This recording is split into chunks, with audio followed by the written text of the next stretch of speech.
one day lady comes here. Well, I understand the New York Times is planning to have a regular edition up here in heaven. So we get the news on the same day, you know, but they always be as late here. Well, one day late, I was reading that in the paper after I had written all these plays and worked very hard on them, that Lotta Lenya is going to play the male role in one of my plays. And it says a very interesting, a very difficult theatrical trick will be tried down in the village in the off-Broadway theater when Lotta Lenya will play the male lead in a play by Bertolt Brecht.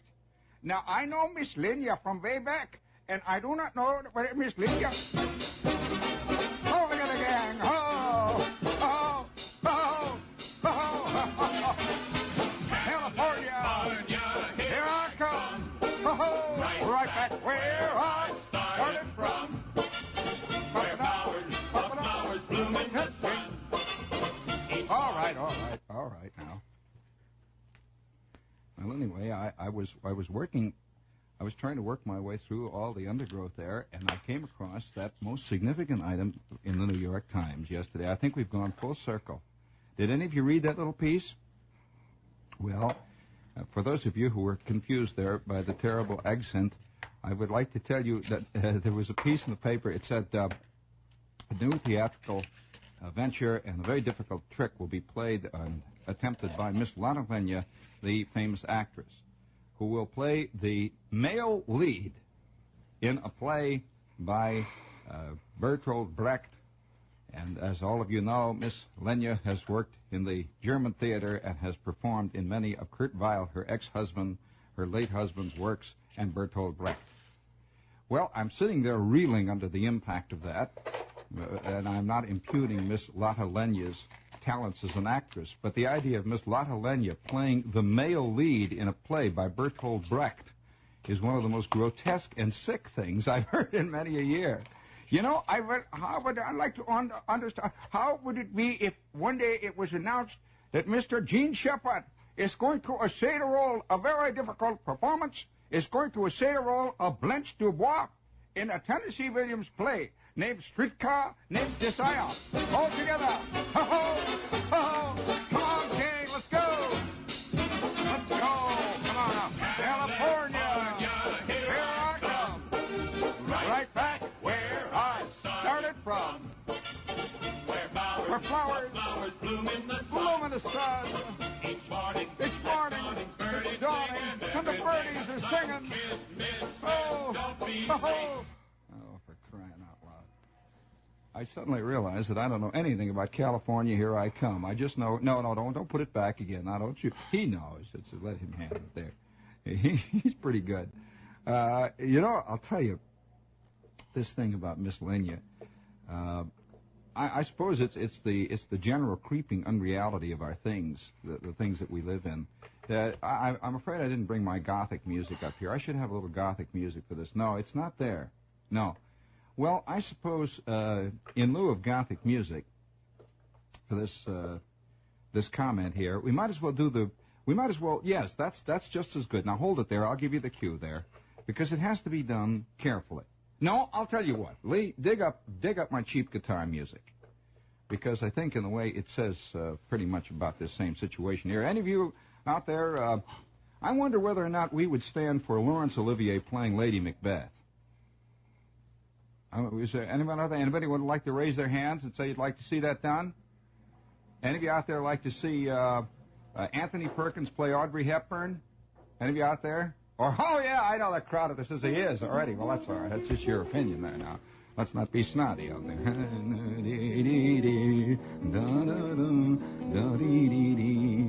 Police say Gilbert Clarence Ziemdorf, a 6-inch knife stuck between his shoulder blades, turned to his wife and said gently, "Honey, you shouldn't have done that." Officers gave this account of how Ziemdorf, 39, an electrician, and his wife, Eleanor, 37, spent last evening. They went to a bar and had words. Then they went to the parking lot where Ziemdorf, bending over to transfer clothes from her car to his, felt a sharp pain in his back. At first, officers quoted him as saying, I didn't know what it was, but I was near a streetlight, and when I turned sideways and looked at my shadow on a wall, I could see a knife handle sticking out. He went back to the bar and said, Will someone pull this knife out of my back, please? There were no takers, but someone called police. When officers arrived, Ziemdorf greeted them with these words, officers, I need some help for my wife.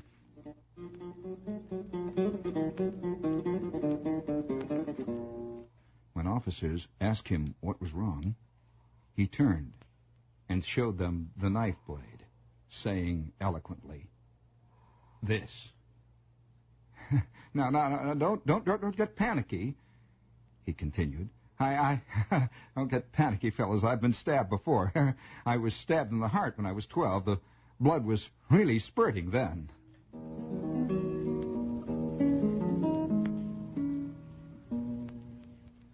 Officers took him to a hospital where, an hour after the stabbing, the knife was removed.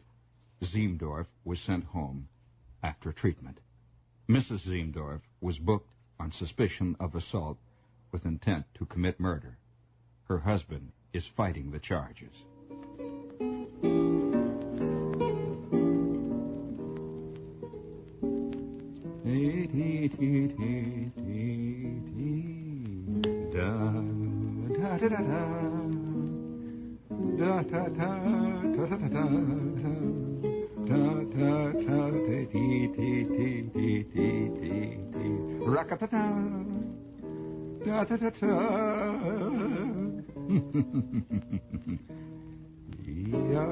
Oh, that's lovely.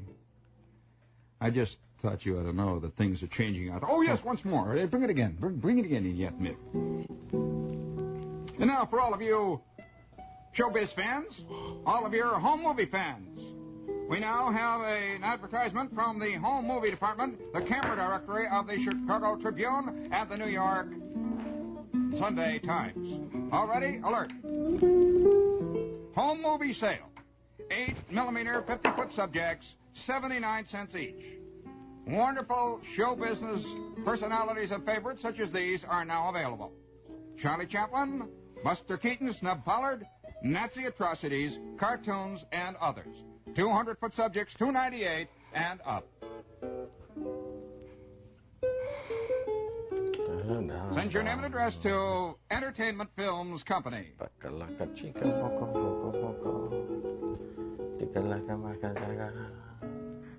Hey everybody, AM 1230 WJOB.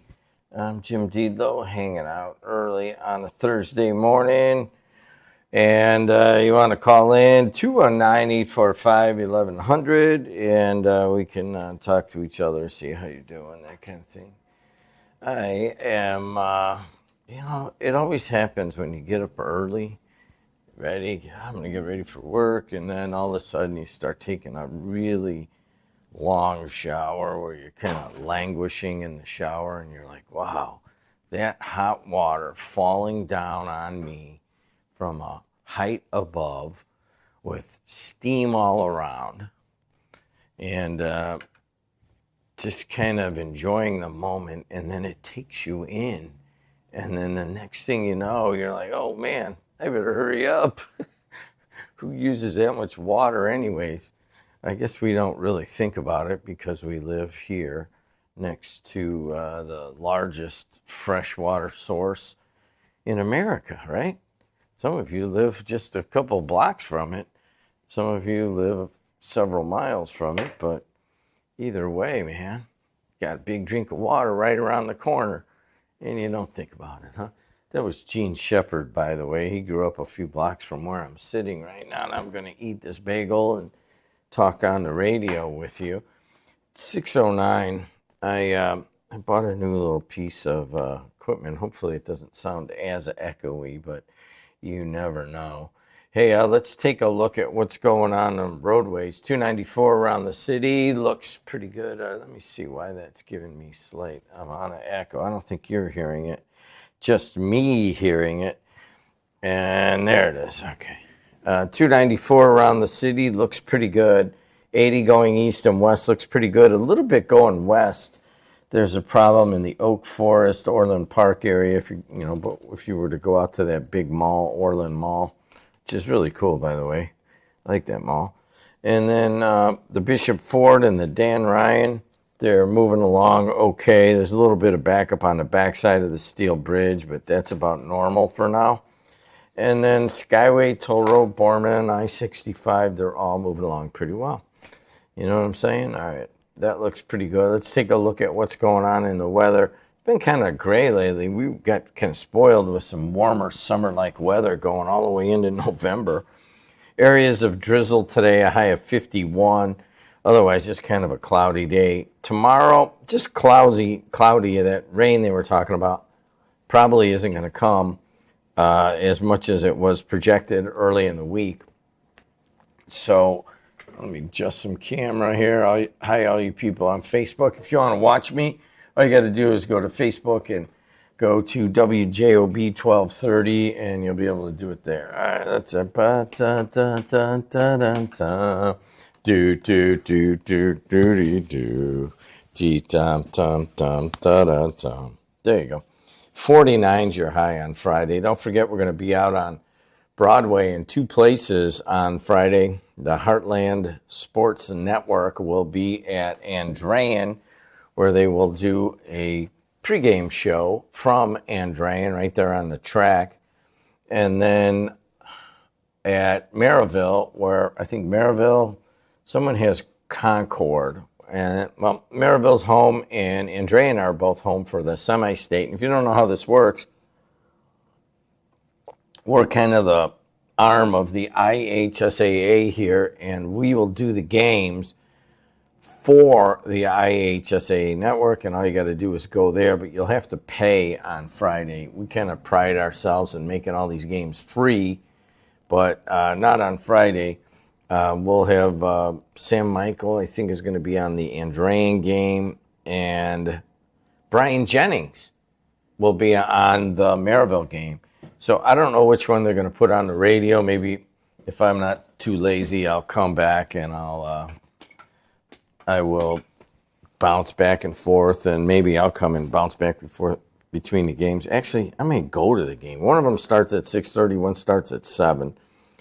So it's a big day in Maryville. Gary, Crown Point, Hobart, Cherville, a lot of kids go to Andrean out of those communities. And then Maryville has a really good team, and you'll be able to watch all of it from your living room. And I think you can either buy one game or you can buy the package. But I know you're going to be mad about having to pay, but it really will be worth watching. To get to it, you have to go and pay at the ihsatv.org. Anyways, high of 51 today, 49 on Friday, and then Saturday 47, and then Sunday 56. You know, I have a bunch of things I want to talk about, and, well, I got a bunch of stuff prepared to talk about. Like I tell my, the people that, are learning how to do shows and stuff, you got to have stuff that you've read. I'm a closet preparer. But one of the things I want to say before I take your guys' phone calls is the unfortunate situation for a guy I've known for 50 plus years, and they're good people and a good family, and that is Dan Durnell out of Highland, a second Republican in the Indiana State Senate, says he is the victim of a swatting incident that targeted him and his family. The report comes as Senate Republicans have faced national attention, including rebukes from President Donald Trump after resisting pressure to draw a new congressional map. State Senator Dan Durnell said in a statement that local law enforcement officials were quick to recognize that the swatting attempt for what it was, a false report to law enforcement. So he was swatted and basically trying to get the SWAT team out to his house. And I'm not sure how the method was done, but here's what Dedelow said. He said, "It is scary and shocking to me that someone would go so far to try to cause harm or fear to me or my family. I've always done my best to serve my community, be their voice, and work alongside them and my colleagues at the State House to help make Indiana a great state. It is sad because of these efforts and work that I am villainized in some minds to the point of harmful retaliation." So Dedelow, who so far has remained undecided on redistricting, said he appreciated the work of the Highland Police Department and that he hopes to, quote, see justice for this illegal behavior. While he hasn't shared a stance publicly on redistricting, Dedelow did vote in favor of a resolution to reconvene in January. Other lawmakers who pushed to return in December for redistricting voted against that same, usually routine measure. Highland Police Department said it was aware of the incident and that the Indiana State Police will be handling the investigation. So, what really is swatting? Well, this swatting attempt follows another swatting attempt on Senator Greg Good, or is it Goody? I don't know. Greg Goody out of Terre Haute. He was a victim of a false report sent to law enforcement. Goody's family was unharmed, and they're still investigating. So the swatting incident occurred hours after President Trump posted on Truth Social criticizing Goody and Senate President Rod Bray by name for the Senate's decision not to convene. The incidents reflect increasingly more bitter infighting in the Republican Party, with the Indiana Senate Republicans appearing to remain divided on the question on whether the state should change its map in the middle of the decade. First of all, good job by the Highland Police Department, and our thoughts and prayers are with you, Dan, and your family, and you just kind of a good dude. I had no right kind of bullying him when I was a younger kid, when our dads played softball together, and I apologize for that and being that person. But he's just kind of been around for a long time, around the Little Cal Commission for a little while, but he's had like every Republican Party thing that's going on, and he serves Highland well. I think it's not just Highland, maybe a little bit of Maryville, Cherville, Dyer, who knows, wherever else in that area, but it's kind of centered around Highland. This is awful. This is just awful. I don't know what to say. Let's take some phone calls. I know you guys have been waiting here. Hold on a second. Hey, you're on the air. How are you? Just giving you a traffic report down on Northern Avenue going towards Phoenix. Pretty clear to weather, 55, but it looks like this weather will be moving your way. We've had 2 days of rain, so I would think in the next couple of days that weather will be hitting your area. Hey, good morning to you, Jed. Good morning to you, Safety Steve. We, Dan Dedelow, that's kind of sad, isn't it? But they had this swatting, and they sent, they wanted to send this. I don't know what people are thinking, I thought, as soon as I heard that, I was like, man, I took a moment to reflect, and you're right, I do know him, and I'm thinking like, you know what? I don't care what party side you're on. There is no room for political retaliation on either side. They should pass some kind of law that a strict law for political retaliation. To that, and until you're affected by it and your family's affected by it, the outcome of the future of your employment or whatever it might be is jeopardized because some false claim, and that could stay with you forever. It's just, there is no room, period, for that, Jed. It is pretty ugly out there. And I agree with you. Sorry, I didn't know you were going to stop abruptly like that. I was chewing As you know, Oh, no. Yeah. But I get lost for words. So like sometimes, I'll be listening to your program and you'll have Verdi on. And then, sometimes you sit back and you try to take a deep breath and go, okay, let me look on the other side of the flip coin.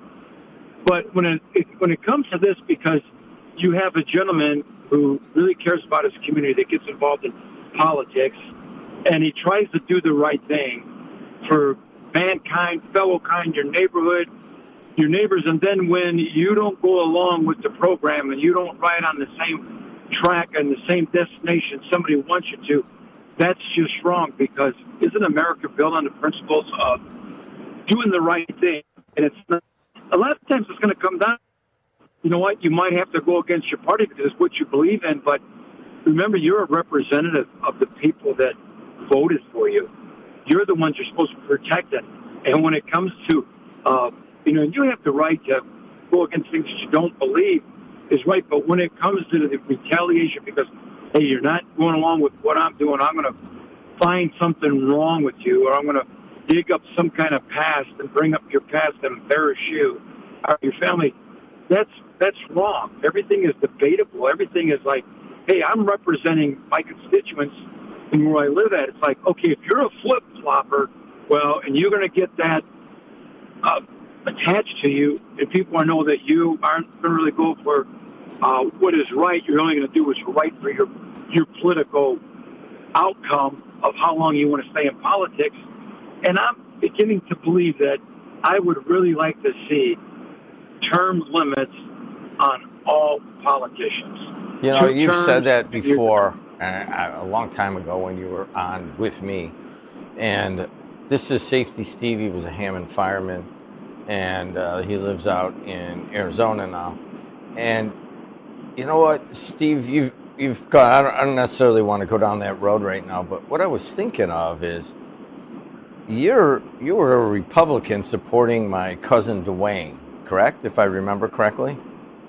Oh, you got it. I believed in Dwayne, and Dwayne was great for the city. But yeah, I would, you got to be that guy. Either you're all in or you're out. And I can remember when everybody said, we're gonna be supporting Tom McDermott, and I said, wait a minute, let's take a step back. I said I supported his father, but I said, you know what? There comes a time in life when you have to toe the line. And I was at that period. I said, nope, I'm sticking with Dwayne. And I remember it was me and Marty Del Rue, who was the chief, and a bunch of folks. I go, all right, it's going to be tough, but you have to toe the line. And you know what? If I was to jump ship and run with Tom McDermott, you know what? Who am I? I'm hurting myself because I'm showing that my credibility is going to go down the hill. And I remember telling everybody, I said, if the ship goes down, I'm going down with Dwayne, because this is what it was about. It was about standing behind the person you believe in and not bailing. And I remember having a meeting after that with Tom McDermott. I said, listen, Tom, it's not I dislike you, but how would you like if I was to tell you that I'm going to be with you, and then behind your back, I'm going to go ahead and go the other way? I said, you're going to know where I stand, and I'm not going to support you, and here's the reasons why. And I felt what, Dwayne was doing was great. I thought he was great for giving us a contract. He'd done a lot for the fire department. And after that meeting, and Tom and I we went, and I wouldn't say so much the retaliation came from Tom. It comes from his soldiers, because, we would always sit and talk, and I would never go and cry to him. But I just thought, hey, when you stand behind somebody, you're either in it or you're not. And I guess what I'm getting to is that you're familiar with political retaliation. Absolutely. And I remember how painful it was for you.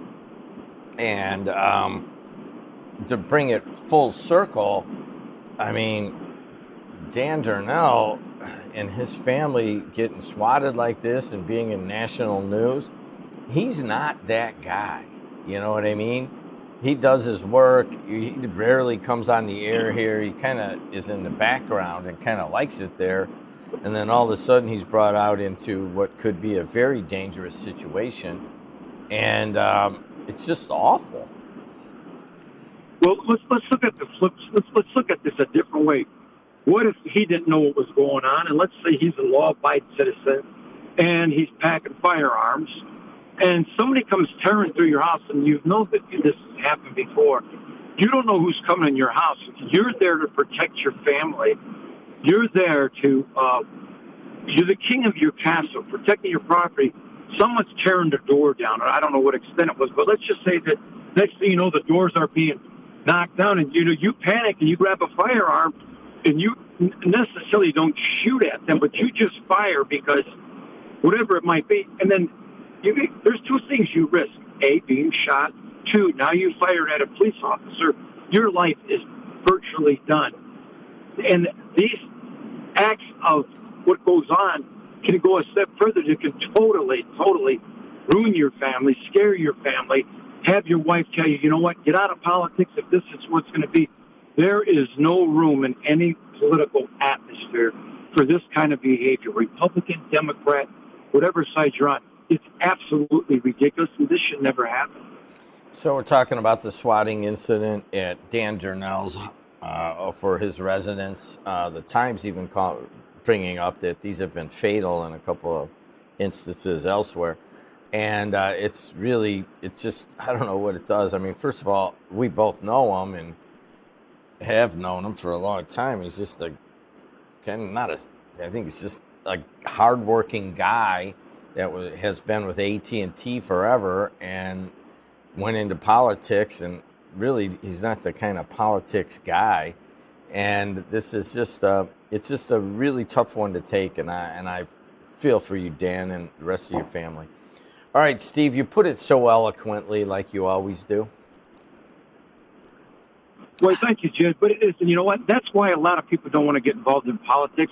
And you know what? I'm a law-abiding citizen, and you know I ran for not Congress, but I ran for a city council, and it is it makes you want to sit back and think, and it's no different now that you drive. I'm the kind of guy when I'm driving down the road and a police officer pulls up behind me, I'm kind of getting a little bit nervous, not because I'm doing anything wrong, but what if they decide to do something, to plant something, and then when it becomes the political attire, it's a pretty scary thing. And I really feel bad for Dan and his family, and it is a shame that you have to go through that, and you shouldn't have to. You're in politics to pave the way for a better America for everybody, locally, statewide, or nationwide. And when it trickles down as deep as it is, that's not good.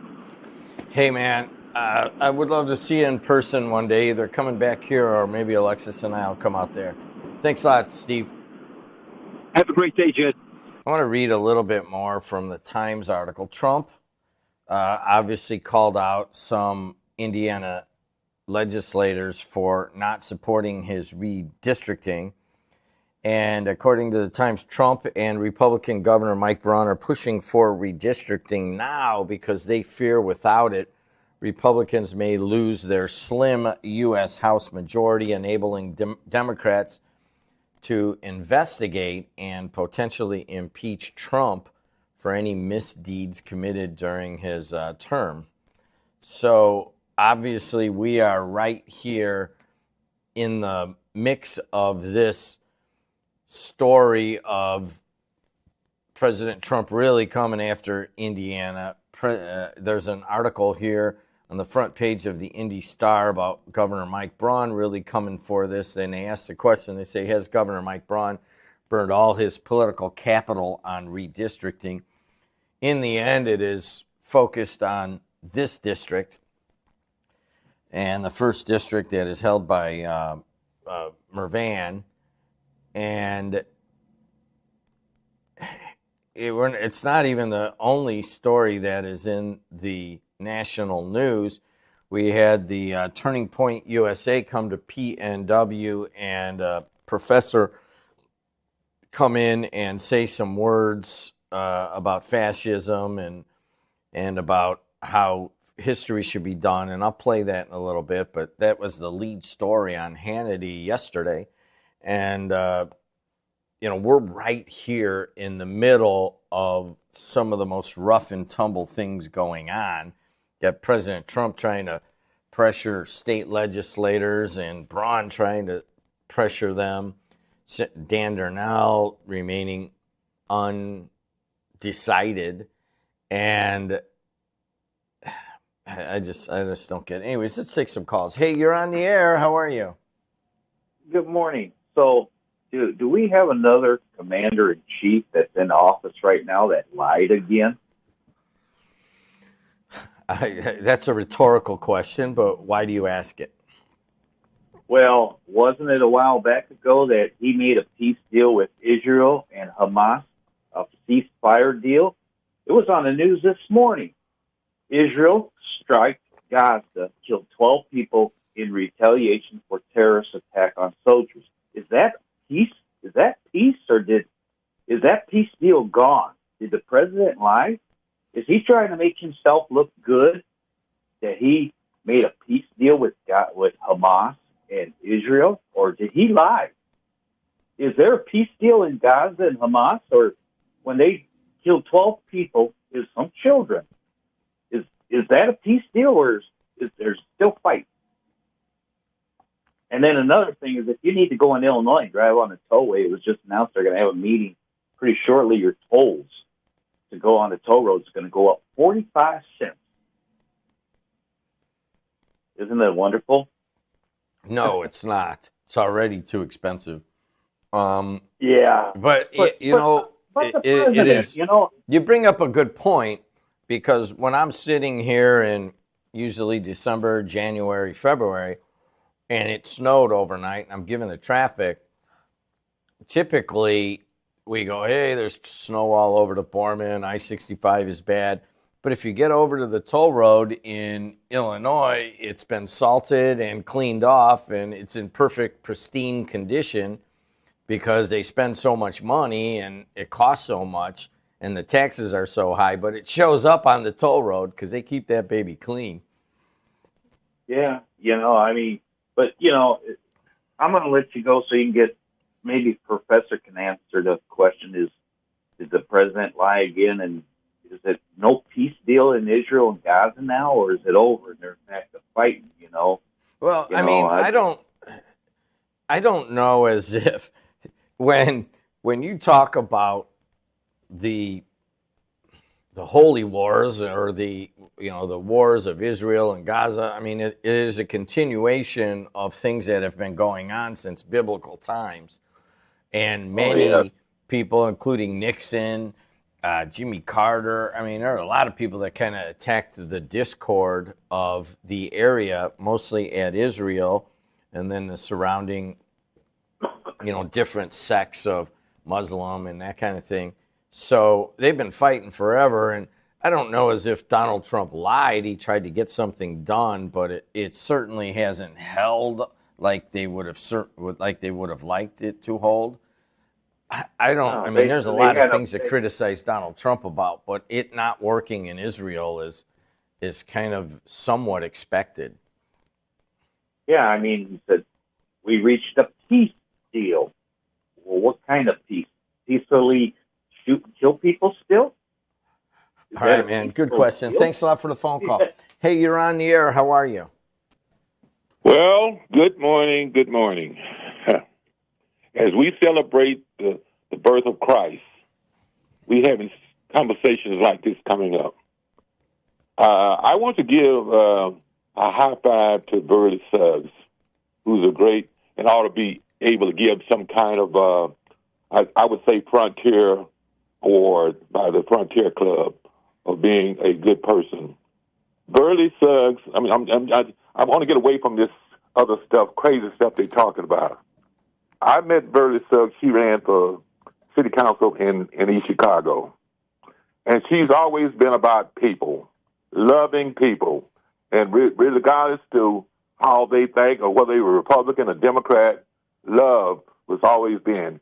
She's worked at a soup kitchen for, I believe, 30 years. She comes in to your radio station. I don't think you pay her anything. She doesn't accept money.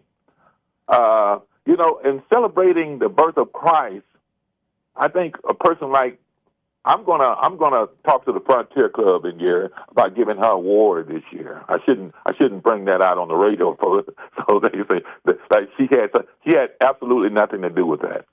Burley and I go way back, and when she came and she talked about helping people, love.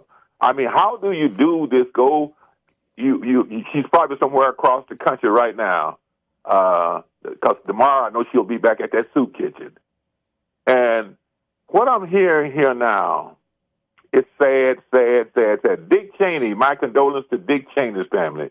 My understanding that the current president has not been silent, and they're going to have some kind of thing. See, this is what's happening in America. And when I talk about these things, Jed, people, and when I talked about, I think you invited me in a little interview on a 3 years ago. I talked about my upbringing and how I felt about it. It was the truth. People say, "Oh, here we talking about race thing." I'm just saying, I don't wear it on my sleeve, but I'm just simply saying that. And then I'm hearing what you're talking about this morning. It's sad. A legislator, a Republican, okay? Because usually redistricting is done every 10 years, Jed. You know that, and I know that. But they want to change because we have a congressman who's probably gone through the same thing that Darnell is going through it, trying to represent his people. It's unbelievable. So this at a time, like I say, at celebrating the birth of Christ, this shouldn't even come up as a thing. I mean, this is, I don't know Darnell. He's is he a state representative or county? Is he Darnell? What you on? Is he state? I don't know. I think he may have been on the county council. Don't hold me to that. But I know he's had other offices. And he's been in and around the whole idea for Republican politics, and he's pretty well known in those areas. Yeah, and see, when I was talking about helping people who need help.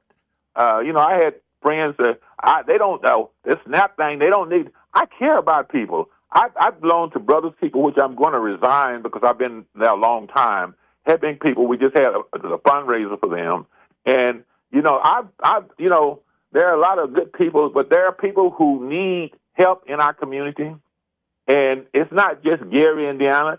It's the whole country. People need help, and I've been truly blessed by the Supreme Being to do the things that I do and continue to do.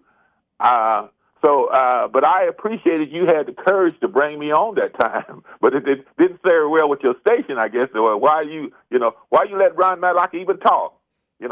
Well, here's the thing. First of all, I want to echo your sentiments about Verley, and You have no idea how much she just wants to come in, do her thing, and then go. We don't even talk before. We don't talk after. The only conversation we ever have is really maybe a few texts here and there is on the air. And not only is, she give of her time and her skills, but, she won't accept anything. And I mean, I don't know I know a lot of people dislike her opinions, and then there are people right now that are in the shower going, "Oh my God, she's the best thing you have on WJOB." So there's people all the way in between, but outside of all of her service and stuff, Ron, what happens is a lot of times I think she brings up topics and viewpoints that personally I wouldn't have thought of, and it allows me to get into some areas with someone who really understands what's going on. Kind of, Dave Kuziak, who's been on Fridays, does the same thing. He brings up things that I really wouldn't know about, and maybe some of you guys wouldn't really think in those terms. And both of those people have given a lot of their time, but it has gotten so ugly, even for radio hosts, certainly for politicians, and Ron, you've been around a long time. I think that we are at not to use Charlie Kirk's terms, but a turning point, a crescendo of ugliness and hatred toward each other right now. And I think that in 2 years that we'll look back on this time as being one of the darker times in America. You know, what I'm saying, what I'm just simply saying, I think right now, what's the governor of this state where Charlie Kirk was? He asked America to turn down the tone, and it should have started with the president of the United States to turn it down. Don't. You know, and I think when I think you say Braun and the president, I guess, called some legislators. In other words, you know, this. Why are you doing this? You know, and it's terrible. So you say, how do we stop this? I think it needs to start at 1600 Pennsylvania Avenue. Would you agree or disagree? And then we'll go. Well, next I mean, you got to Tone it realize. Yes. All right, I'm going to Tone it hang down. up, and I got to go to a break. Thanks a No, lot, no, Brian. I know you have. I know you have. Okay. Yeah, okay, so I know people, oh, it's all Trump's fault, and it's not. I think that we are at a point in America where President Trump goes way too far on his rhetoric. I mean, just recently, I mean, the comments to one of the reporters, quiet piggy, and you're a terrible reporter, and you know, talking to the head of ABC, the head White House correspondent, and to speak like that is just, I think that is, it's that language and that way of talking to people is getting kind of old to a lot of people, and I think it's reflected in President Trump's approval rating at like the lowest in recent modern history. It's like 1/3 of people approve of what he, you know, how he's handling it. And I think, if anything, that it is the way that the communication is just like, man, you could say, hey, I don't really want to take your question. I don't respect your news organization, and I want you to sit down, and I'll take a different question. There you go. Boom. You really put her in her place, but you didn't have to say you're a terrible reporter and we should take away your license at ABC.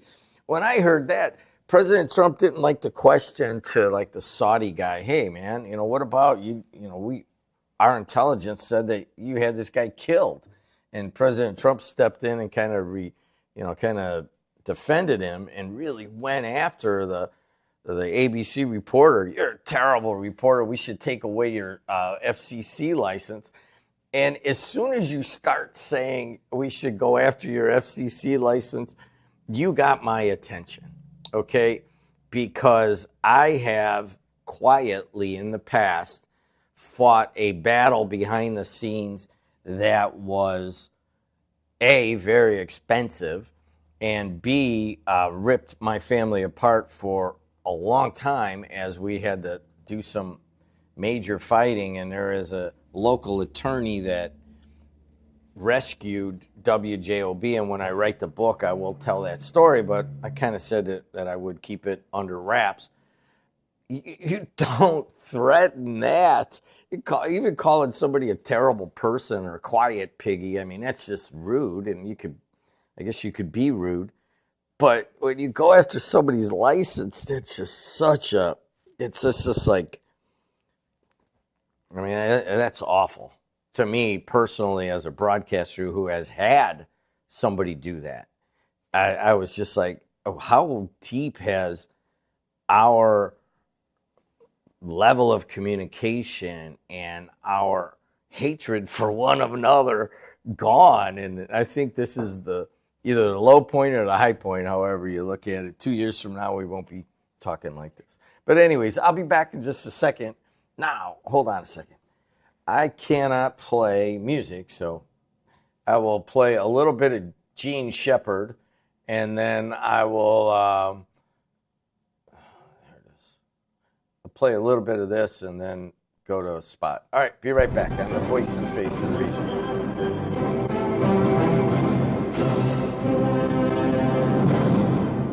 Headline from the Philadelphia Daily News: Eagle attacks Volkswagen. Melrose, New Mexico. An eagle swooped down on a Volkswagen near Melrose, New Mexico, Saturday and attacked the two rabbit hunters inside.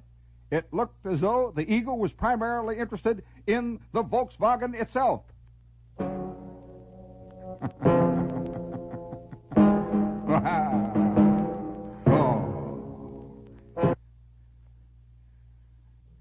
Eagle attacks Volkswagen. Now, I wonder whether or not there are many of you out there who feel that slight crawling, thrilling, chilling, oozing, pimpling movement up your backbone. A fear oozing up through your... Oh. Eagle attacks Volkswagen. I can't help it. Now, speaking of fear, I'm listening to... was that here? Why is it so quiet here tonight? Hell, I can't hear anything in here tonight. Is it just no, the equipment isn't working tonight? It's very quiet. Nothing here. Huh. Hello. Sorry, hardly anything's coming through. Turn the knob? Oh, it's all right. That's okay. You mean it's dirty? Well, a lot of things are around here, you know. I listen to... No, that's okay. Now, you stay out of here. I know how to work this equipment here. You quit fooling around. I'm listening to the market reports just a couple of minutes ago there with... What was that, Harry there, or Henry? Harry Hennessy on there, huh?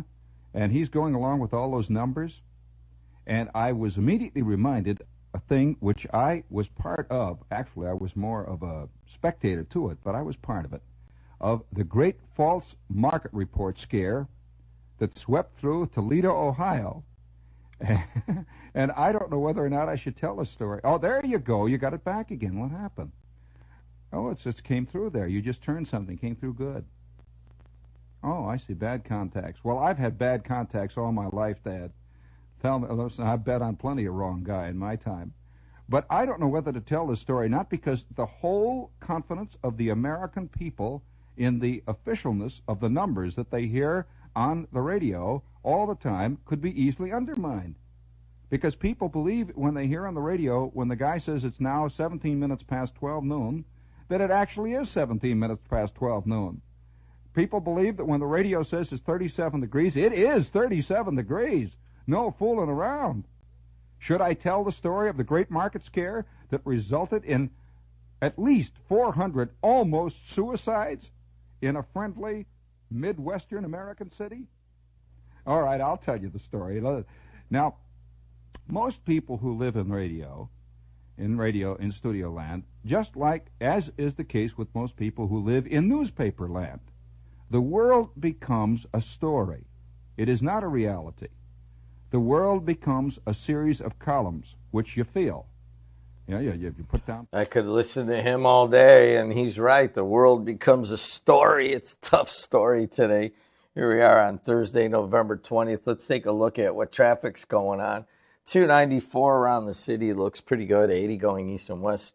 Has a problem in the before Orland Mall. There's an accident, and it's backing things up. If you're sending anybody out west on 80 and your trucking outfit or whatever, just understand there's going to be a delay. The Bishop Ford coming up the gut of the Southland is heavy. Red lights in a garbage dump coming off of the Steel Bridge, and it lasts all that way till about 76th Street, and then it opens up for like 30 blocks, and then you hit it again as you go into Jane Byrne. That's been a rhythm these days between those two spots, and then later in the morning, then it kind of all is bad. So right now you can go pretty fast between 76th and 43rd Street, but that's about it. Everything else is stop and go. Skyway, Toll Road, Borman, I-65, they're all moving along pretty well. Hey, it's 42 degrees here at the Strachan Van Til studio. It is 41. This is my favorite time of year. It's 41 at Laborers 41. I'll be going out with Sparks and Roach and Henson, and I try not to do too much with my Laborers buddies. I played in the Laborers foursome and some of the outings over the summer, because then, the other trades are like, man, you're just all for the Laborers. Listen, I was a Labor 41 member. I was supported. I had Cobra. It has been a really good, positive experience in my life, and these are my friends, and I believe in what Labor 41's doing, but I represent all, I am for all of the locals that support us, all the way down from the electricians and the roofers and the plumbers, iron workers. Ronnie Ware's going to be in here next Tuesday, and we're just going to see what's going on with the iron workers. And there's others, Local 7-1 out of BP operators. But I am going and going to hoist a couple with my Ronnie Ware will be there. He's the iron workers, head of the building trades. And then hang out at the table with the laborers for the Pirates get-together at the Arts Center there in Munster. They raise a ton of money for charity, and it's always a good time. It's a lot of the trades come out, and I see people I haven't seen in a while, so it's a good time. And the best part about it is I can walk home from there, if that makes any sense.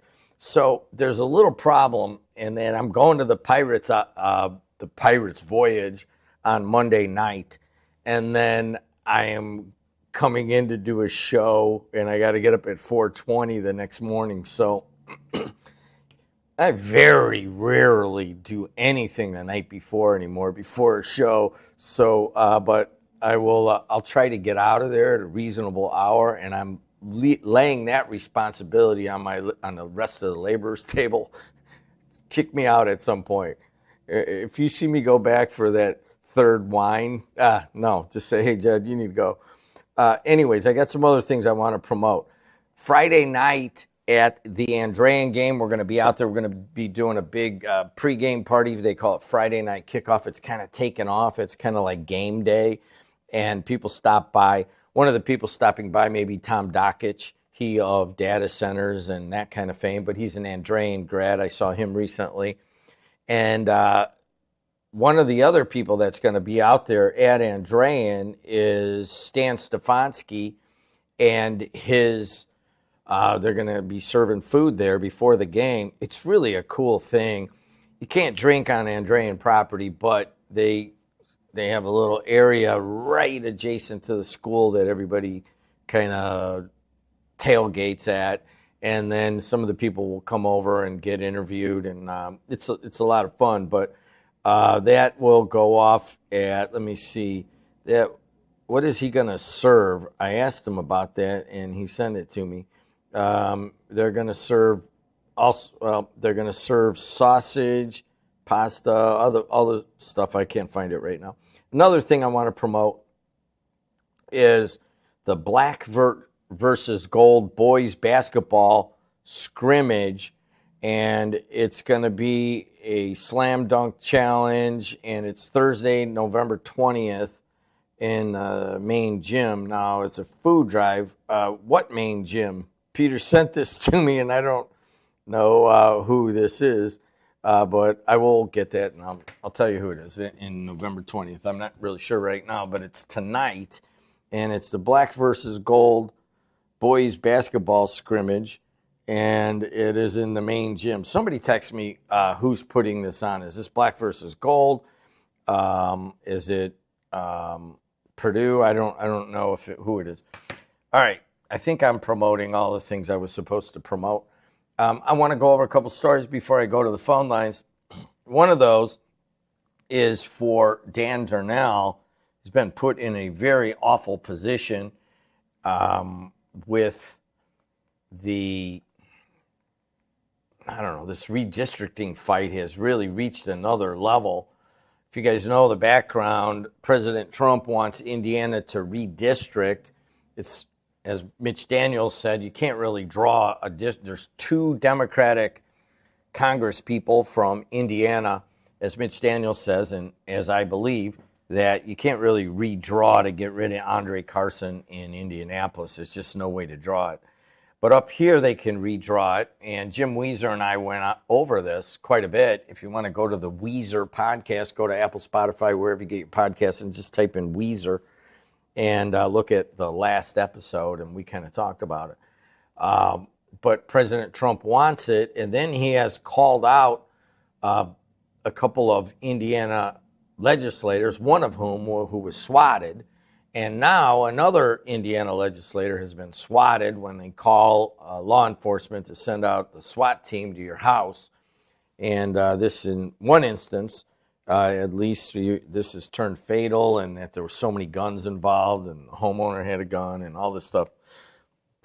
So it is very serious, and it is a felony. And as Dan Dedelow says, I hope they find justice for this. But here's the Indiana Star's lead story today. A second Republican in the Indiana State Senate says he is the victim of a swatting incident that targeted him and his family. The report comes as Senate Republicans have faced national attention, including rebukes from President Donald Trump after resisting pressure to draw a new congressional map.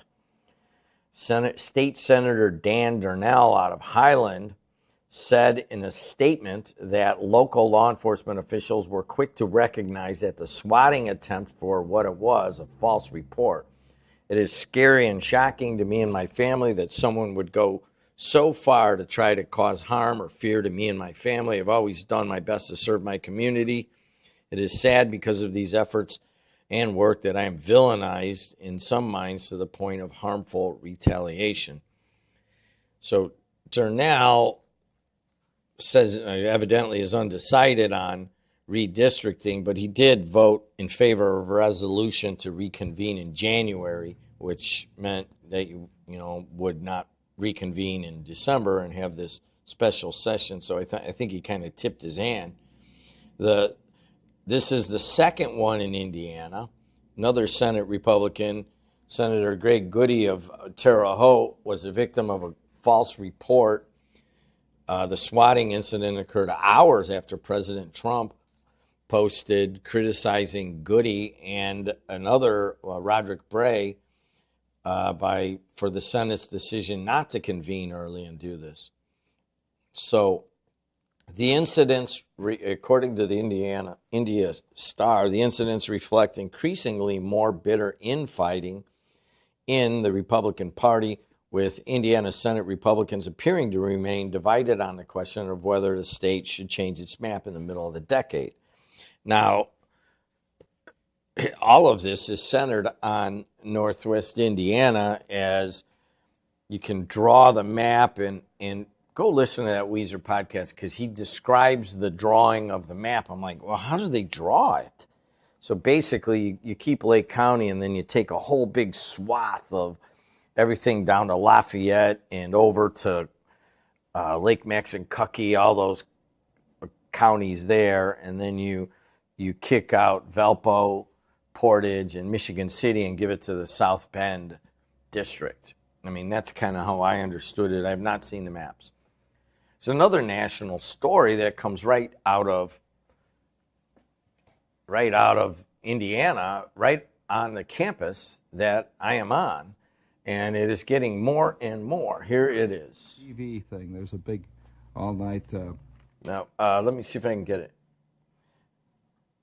I will play this video that is of the professor at PNW. And here we go. Questions on these? Because I'll tell you.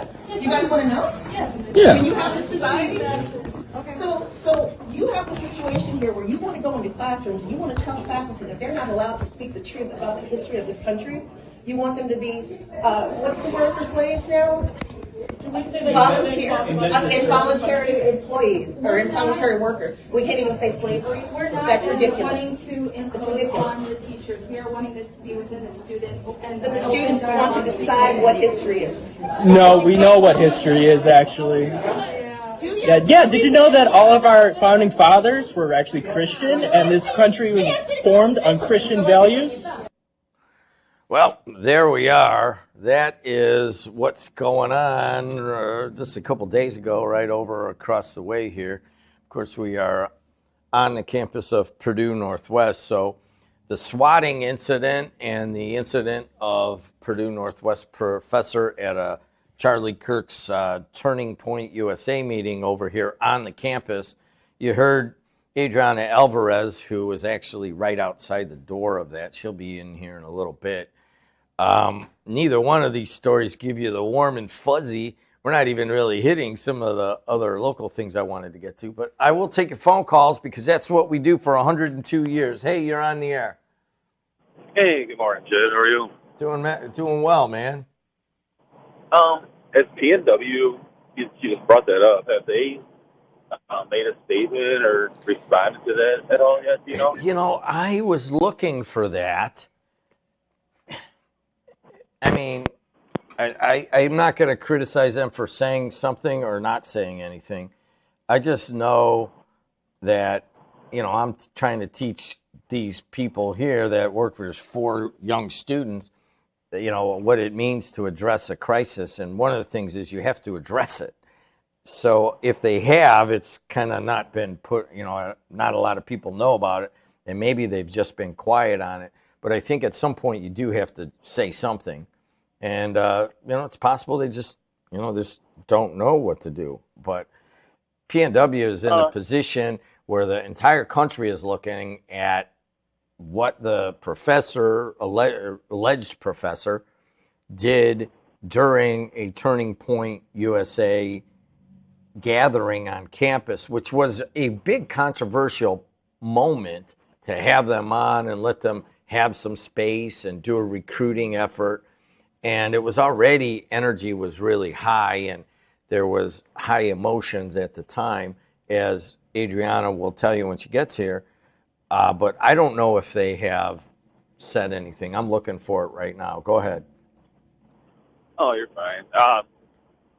Man, I guess they don't really have to say anything. They could just let all the swatting stories just take over the news, and then everybody else forget about it, I suppose. But yeah, I don't know. It's interesting how it seems to be one-sided. I know Ron kind of called in and blamed Trump for being the one that riled everything else, but yet it seems to be always the other side that keeps riling all of this stuff. You know, with this professor going against Turning Point, just barging in on that, and then these swatting incidents are against Republican representatives. I don't know. It just constantly seems like it's one side that kind of wants to be violent and causing trouble. It's sad. Hopefully we get it settled down a bit. Start talking about other things. You know what I get out of this phone call? Yeah. Is yes, I agree 100% that both sides are in this game and it's all about angling for your advantage. And we all get that, okay? But typically you're very decisive in your opinions, whether it's about high school sports, whether it's about politics. I don't think I've ever had a phone call from you where you said, I don't know, like 4 times in the phone call.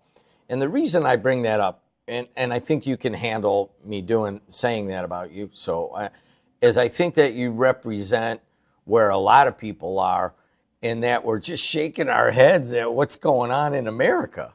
You know what I mean? It's like, I don't know. That's what you said, I don't know, is exactly how I feel. I got no clue about what's really going on. Does that make any sense? Yeah, yes and no. I appreciate that. I try to want to see both sides and have empathy for both sides. It's just sad when it comes to anger. Like you could see like that professor when you're watching that video, how angry she is. You know, and if you watch I was thinking about that the other day. Like I really wish like everybody had talked about how bad Charlie Kirk was. Like especially since you guys have the ability to do it, you're the media station. Why not come out with these clips showing how bad he is then? Because we've watched a lot of clips. I've yet to see anything where he was mean, abusive, or even said anything bad or wrong. Usually it was just good conversation, good debate. He went to England and debated at Oxford. With all the students there, all those different campuses. And it always seems like one side's trying to be just create a conversation where the other side wants to yell and be violent. So, I don't know. Well, I mean, in terms of Charlie Kirk, I kind of liked his ability to debate people, but there is the part where he kind of was on the edge of the kind of ideologies that would make that woman so mad.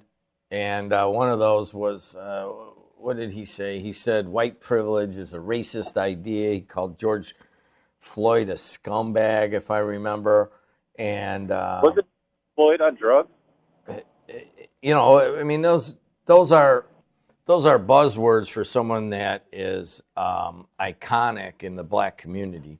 But anyways, he George Floyd was iconic. no, I don't want to debate that part of it. But you're asking why that woman would be so upset. I mean, there's a lot of people upset in the black community about what Kirk said over his lifetime. Certainly, he didn't need to die for it and so forth. But there is an anger about Turning Point USA in the black community. That's real. I think that I would love to hear the actual quotes from him, like see the actual video of him saying those things, because I don't think he said it exactly the way you're making it sound. Well, I'm just taking a quote off of the New York Times right now. I don't know. So, I mean, I don't know. Maybe they heard it. But where is it? White privilege is a racist idea. George Floyd, scumbag. Those are two of the things I'm picking out from the New York Times. But there has been a rift between Charlie Kirk's Turning Point USA and black ideology for a while. I don't know if that's what caused or led to this kind of eruption by the PNW alleged professor or not. But getting back to your original idea, Adriana's here, and maybe we'll talk a little bit more about it, but this is certainly a crisis communications moment, and I'm looking for a statement by them, and I don't see one. Okay? All right, I'll talk to you. See ya. 219-845-1100. Hey, you're on the air. Jimmy, how you doing, brother? Okay, what's on your mind? You got a big shindig over at Andrea tomorrow night, huh? Yeah. So what are we getting hit up to watch the games? What's the cost for that, bro? Adriana, how much does it cost to watch on ihsatv.org? Can you look that up? I want to say $14.99, but I can't. I mean, don't hold me to that. Well, you sound like the guy who's setting the NIPSCO rates is running that little fiasco there. It may be $9.99, it may be $19.99. I don't know. So, but anyways, here's the deal, and I want to make sure because then people text me like, "I thought you were doing the Andrean game." We are doing the Andrean game. We do it for IHSAA TV, and all season long we have enough unions basically, and Strachan Van Til and a lot of these the hospital, and there's a lot of people that are like, dude, we want high school games on for free and we will pay for it. It's a different model than everybody else. They charge you, including the IHSAA. So it's I don't want you guys to be, I mean, this is just something that works around state of Indiana. Semi-state and state you got to pay for. So please pay for it. We're going to do an amazing broadcast, but it's not us charging you. And I want to make that clear because people think I'm charging you and I'm not. But anyways, go ahead. So hey, just so you know, your last caller, he knows he was being polite because he said, I'm not really sure about this, but he's positive of what he's talking about. He's a conservative, and he listens to calls like from Ron and Verley and stuff, and it's sort of like one of these things, the swatting stuff. How come it's always a Republican getting swatted? Because I looked this up on a couple different sites, and they go it's about 80-20 conservatives/Republicans getting swatted versus the other ones. We see Supreme Court judges told by Chuck Schumer, "You people are going to pay." And then 2 weeks later, there's a guy standing on what's his name?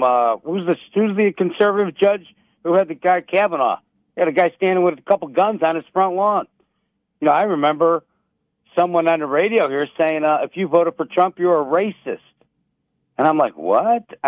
Oh yeah, that was one of your hosts. Yeah. I'm not sure that was the exact. Yeah, you can play the tape, exact. Jimmy, if you can pull that, we got it for that you is if you not like exactly the words, okay?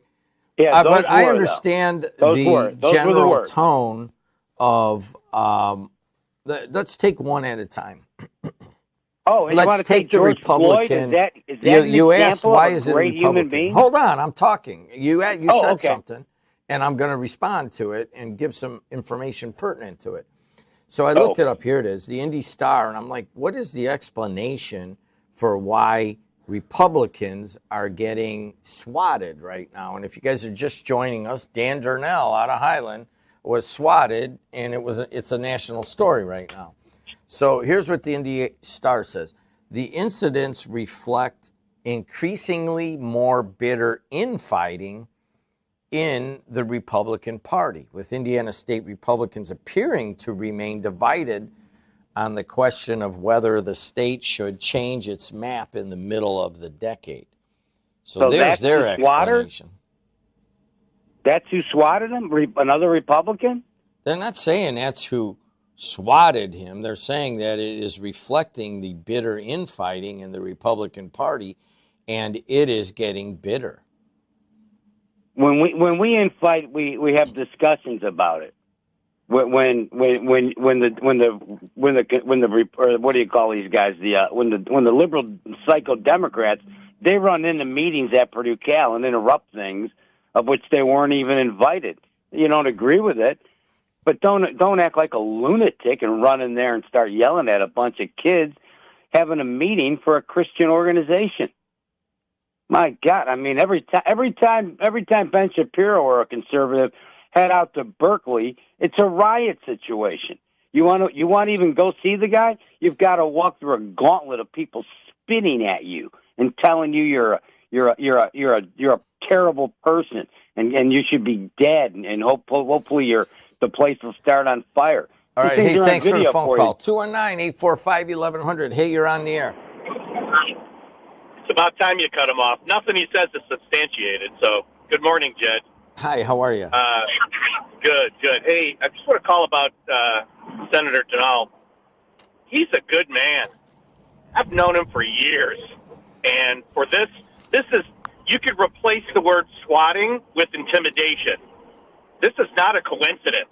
And to imply that it was anyone other than a Republican trying to intimidate another Republican to switch his vote is ludicrous.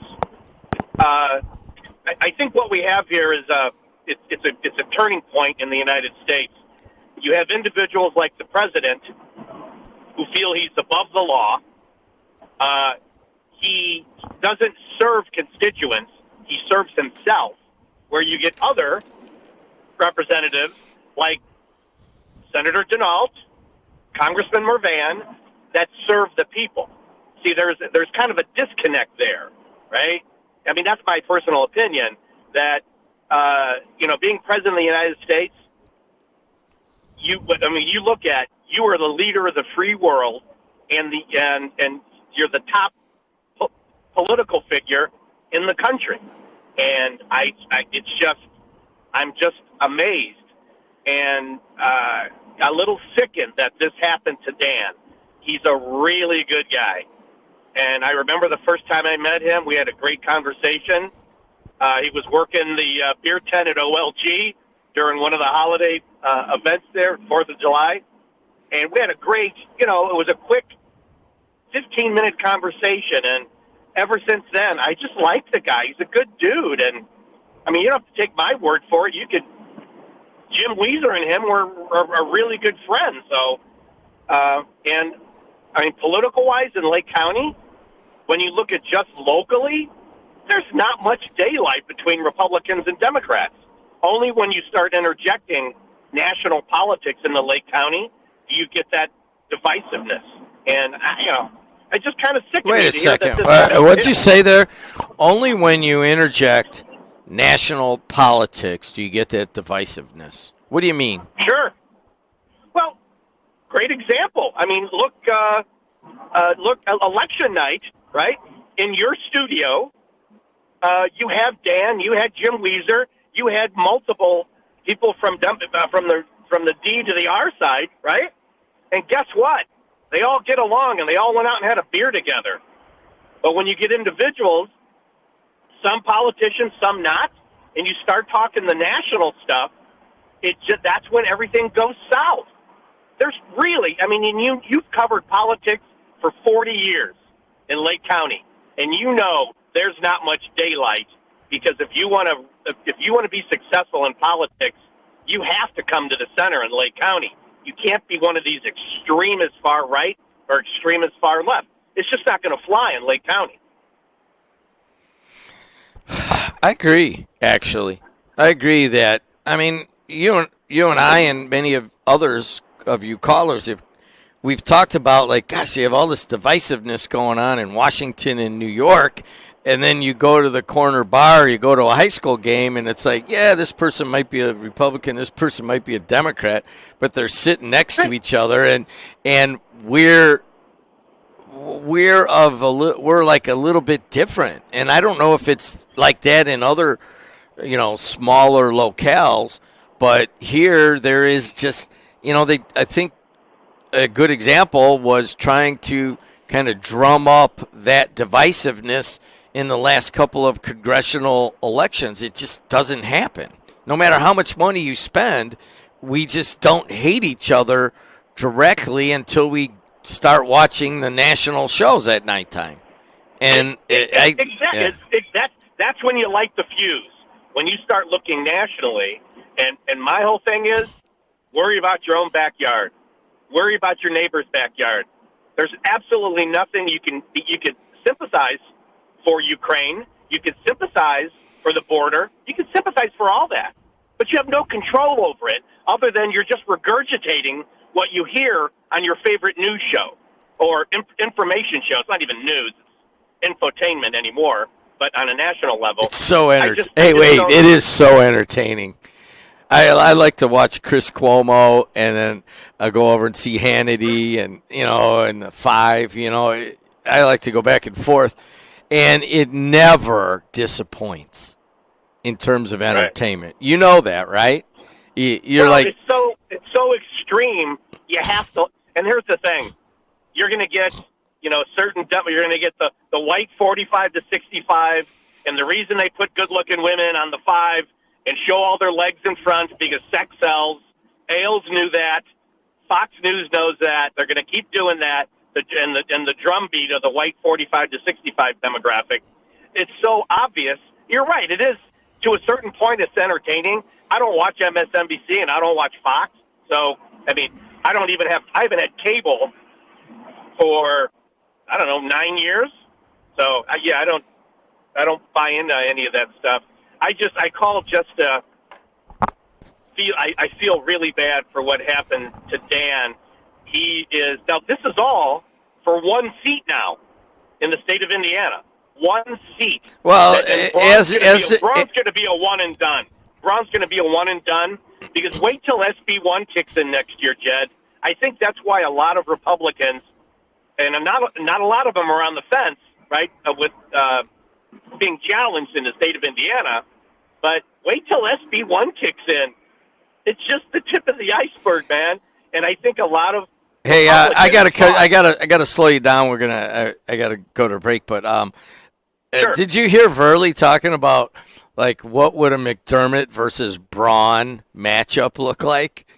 And I'm like, if McDermott ever had a chance, I think this would be the time. And if they bring another person from downstate that doesn't have the isn't able to stand up to the rhetoric. They had the guy from the farmer from southern Indiana, and then they had the woman who ran the last time who was really not known at all. Right. You throw McDermott up against Braun. I mean, McDermott is as he even says, he was Trump before Trump. He'll say anything, do anything. Every once in a while, hold on. Every once in a while, you just have a secret, you have a little secret pleasure. You're like, oh, I love when these people go at it, and I would love that. This. If you get that dream matchup, you better start popping popcorn, buddy. All right, I'll see you later. I'll see you. Hey, Adriana, what are people on campus saying about the Turning Point USA and the professor and the national attention that's getting? People are very upset about it. on both sides. So people are saying that the professor came in and harassed the students, and that's the narrative that is being blown through the most. Whereas other people are saying they asked her to elaborate on what fascism is, and that's what she did. They invited her by saying, yes, please tell us what it is. Those are the two narratives that we're hearing. Now, a lot of students don't want this. Their Turning Point account posted that they were proud to be on Fox News, and a lot of students are very disgusted at the fact that they're proud of something like this. And I have some friends that they say that this makes Christians and conservatives look bad, because if you look at their comment section, it's a lot of hateful racism happening towards this woman. I understand that you don't agree with what she did, but they are proving what people believe Turning Point to be correct. People believe that Turning Point is built on hate and racism, and they cover it up with religion. The comments that are like, yes, we want Turning Point there, get this woman out of here, and being racist about it, those people are proving everybody right. I'm looking through the comments, I'm like, I'm learning new racial slurs and everything that I never even heard of, because it was getting to that point. And a lot of students are angry and upset because people don't see an issue with what they're saying. There was one comment that a lot of people were reposting, and it was this guy. He said that there was nothing wrong with calling immigrants border hoppers and line cutters. Like, he felt that there was nothing wrong with that. Whereas people were like, that is a racial slur. He's like, no, it's not. It's what they're doing. Why would it be a racial slur if that's exactly what they're doing? And people were like, you don't see it. But then also on the other side, other people don't see it. And how I have some friends that they are Christian and some of them are conservative, and they're like, this isn't what it's supposed to be like. There's all this hate around it. That's not what it's supposed to be centered on. And there are some people that they did agree with Charlie Kirk, but what's happening right here, they're like, I don't agree with this. This isn't what it's supposed to be. Now, also, a lot of people are like, religion and politics are being mixed in together. That's something that shouldn't be happening. So there's a lot of disconnect on each side about it. And with the video going viral, people are demanding that this woman lose her job for it. And then there's other people that are saying that, well, if she loses her job, you're going to get a lot of uproar from your students because you fired her for using her freedom of speech, whereas this organization is also using their freedom of speech. So it's a lot of divide that's happening, and it feels like every day people are still talking about it, because yes, it is still brand new. So what do you mean by the divide? That, I mean, there's, to put it in context, PNW is the most racially diverse institution in Indiana. I think it's an HSE, a Hispanic Serving Enterprise or whatever it is. And it also has a lot of blacks in PNW, and we see that here. I mean, we see the people coming and going in all of the classes. People that come to work here have been very racially diverse over the years because they come off the campus and it's just known to be very racially diverse. At the same time, there is a faction at PNW that perhaps comes from maybe some areas that are south and east that is very conservative. Mm-hmm. And you have a lot of white people from kind of collar areas.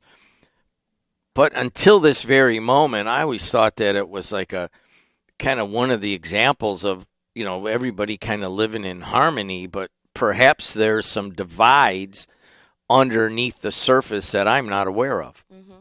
So with this, people, there's a divide because some individuals, like, they're saying that this organization is, as we said, it's built on hate, it's built on racism.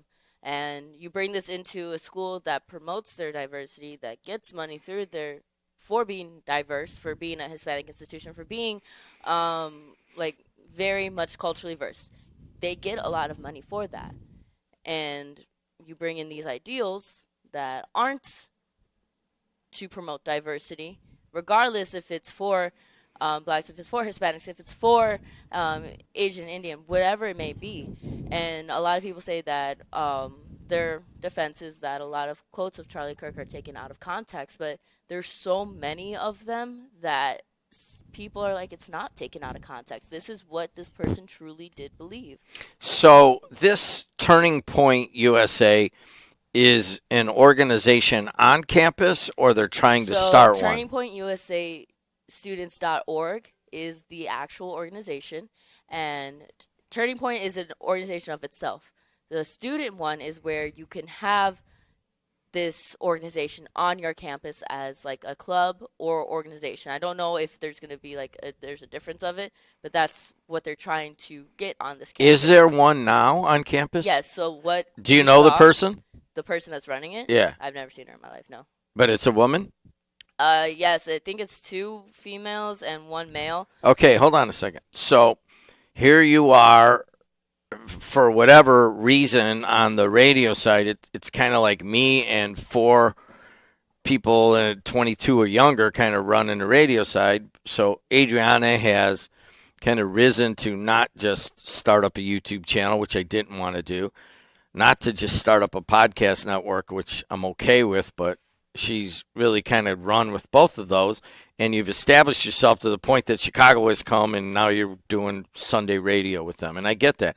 So you've risen to a point where you have a little credibility to perhaps bring those 3 people that you're talking on here, tape one of your podcasts, and we'll play it here, but also to play on your podcast, which is called Adriana in the AM, which I never liked that name because you're eventually going to be the afternoon host, and you don't know that yet. But I'm trying to go back to radio and fix it and do things, whatever. But I'm doing it almost exclusively with 4 students, and 1 I think just graduated. So I wonder if they would talk to you. You just come in. Now, is that something you would do, because you know that they're going to say some things that you may not necessarily agree with? Would you be able to let them tell their story? I think I would want to ask them questions and ask them, here's what people think. Is this correct or is this incorrect? And if it's incorrect, share how it is, because the first thing that a lot of people see when they see Turning Points and they see Charlie Kirk's face, they see racism. They see divide. And a lot of people who went to this meeting, when they took pictures and they posted it on their social media, the class that was there pointed out to their professor, the one that spoke, in front of the I don't want to say class, in front of the meeting.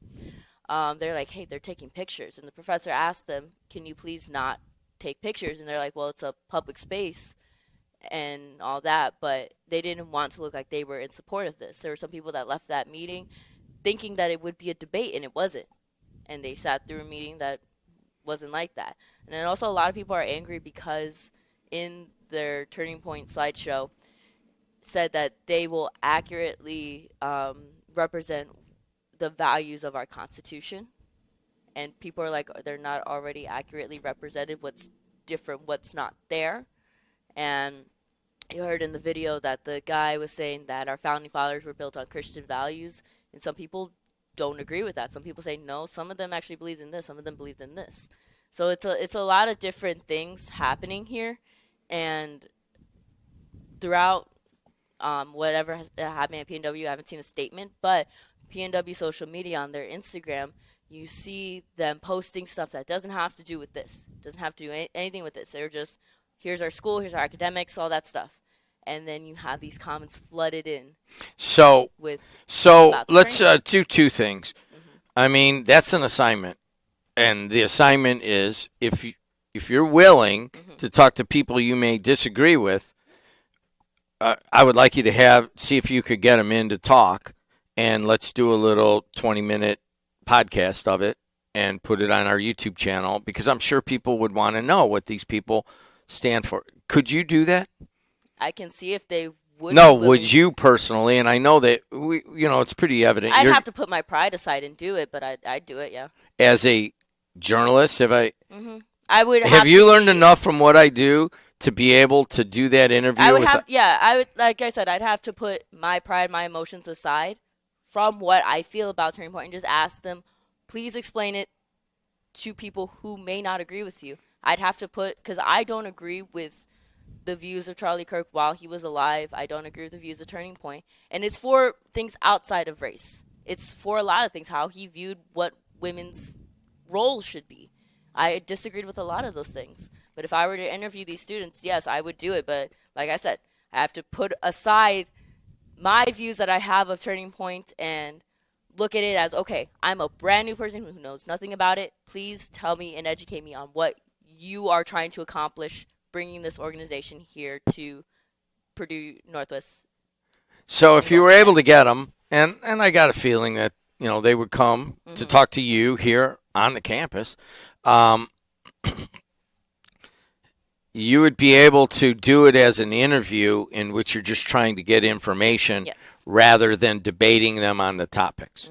So when you have people in that have controversial things and you don't, you know, you're not really here to debate them, and you've probably hear me interview some people sometimes that you're just asking them questions, and you can ask the questions in a way that would actually kind of represent the other side a little bit.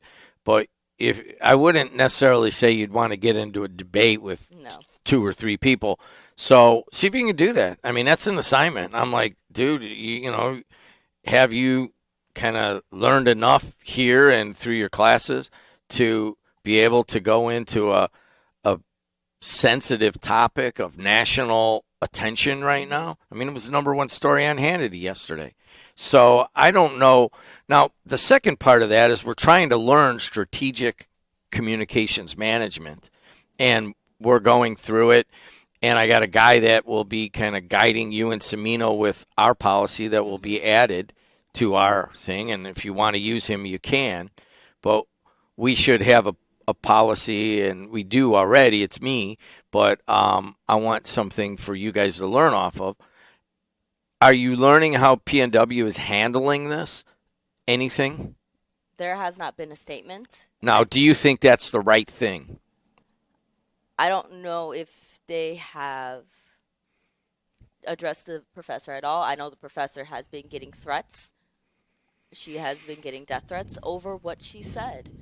And it's a very serious thing.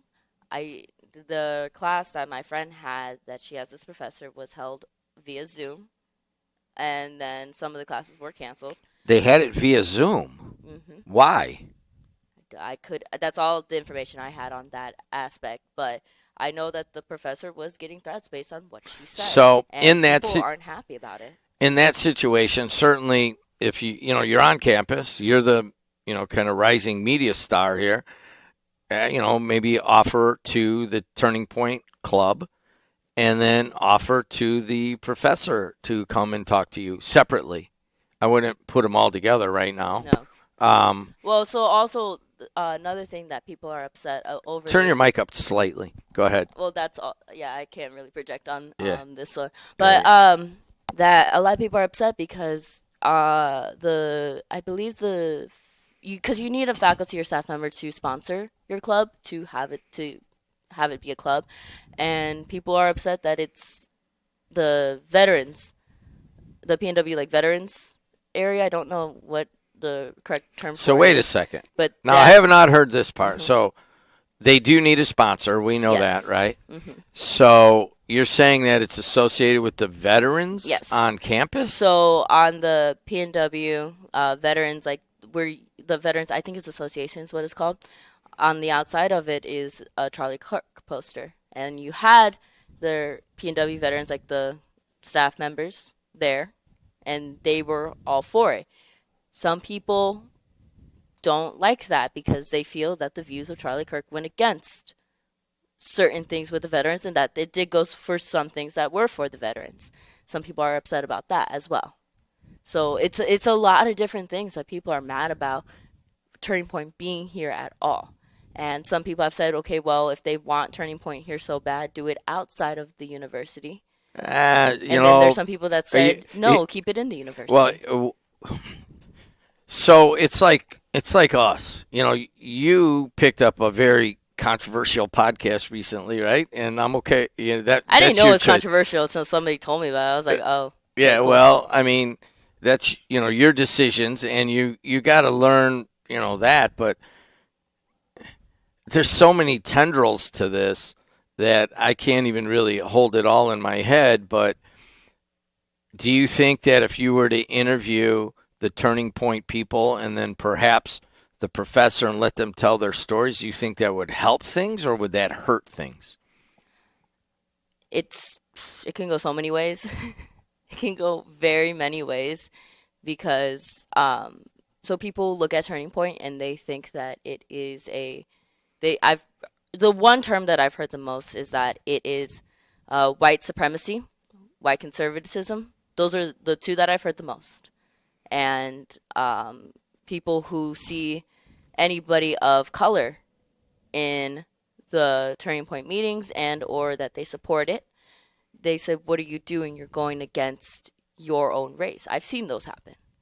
So one avenue that it could go is, even though, yes, you're just trying to get information, somebody who really, really hates Turning Point can say, wow, a Hispanic woman is interviewing Turning Point. She's done for. She's gone over to the dark side. That's one situation that could happen. Another situation is that they see Turning Point, they shut it off immediately. They don't want to hear. So There's hold on a another second. way. I have to think about this. Am I putting you in a difficult position by telling you to do this? No, I think it's good to do so because, yes, like I said, that's something. It would just be strictly professionalism. I wouldn't put emotions. I wouldn't put, hey, this, and this is why this is a horrible organization. Like, I wouldn't be going in saying that. It's just strictly educate people on what you're trying to do, and if there's bad press towards you, eliminate it. Why shouldn't this bad press be here? I understand that part of it, and I know you could handle that part. I just don't. I mean, now you have a Hispanic woman getting started and Adriana has made it clear you want to be the evening host on a national network, and maybe you will someday. Would that be harmful to you if people Googled you and you were interviewing Turning Point USA? And I don't think it would be, because the thing with that is you watch the interview, you just see that you're getting information. You're not over here berating them, telling them horrible things. And then the other side of it, I don't think that they would berate and say horrible things right then and there, because it's just explaining what they are, what they do. All right. There it is. I mean, it's tough, man. We started the day with the situation about Dan Darnell being swatted. National attention. He's the second Republican legislator in Indiana to be swatted. And kudos to the Highland Police Department for reacting swiftly and understanding the situation. And our heart goes out to you, Dan Darnell, and your family. Also, the situation on PNW getting national attention for the alleged professor comments at a Turning Point USA meeting on the campus. These are not easy, but they are what is going on. We paint the world as it is, not as we wish it were. We're going to bring Johnny Unitas in here next, and I'm going to make fun of him, and we're going to talk a little bit about sports medicine and some other stuff other than this. But John Doherty's up next on the Voice and Face of the Region. 1 second. Yeah, we can't play music. I don't have any up there. What you had up here.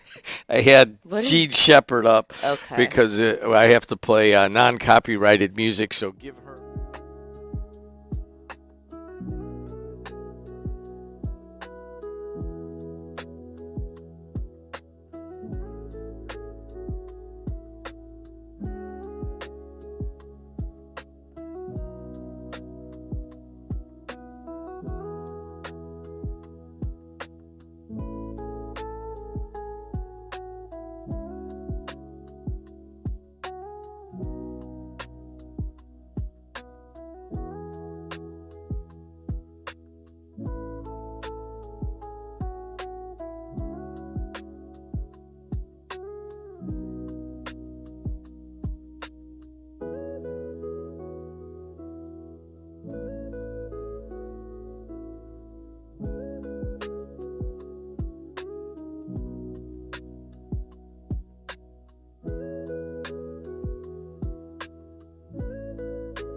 Hey, everybody. AM 1230, WJOB 104.7 FM. Also streaming live on the TuneIn app. I don't know if we fixed it or not, but usually we are.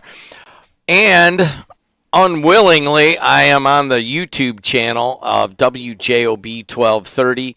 And people have all sorts of comments there. And maybe we'll do a little section, a little thing after the next break. And we'll go through some of the comments.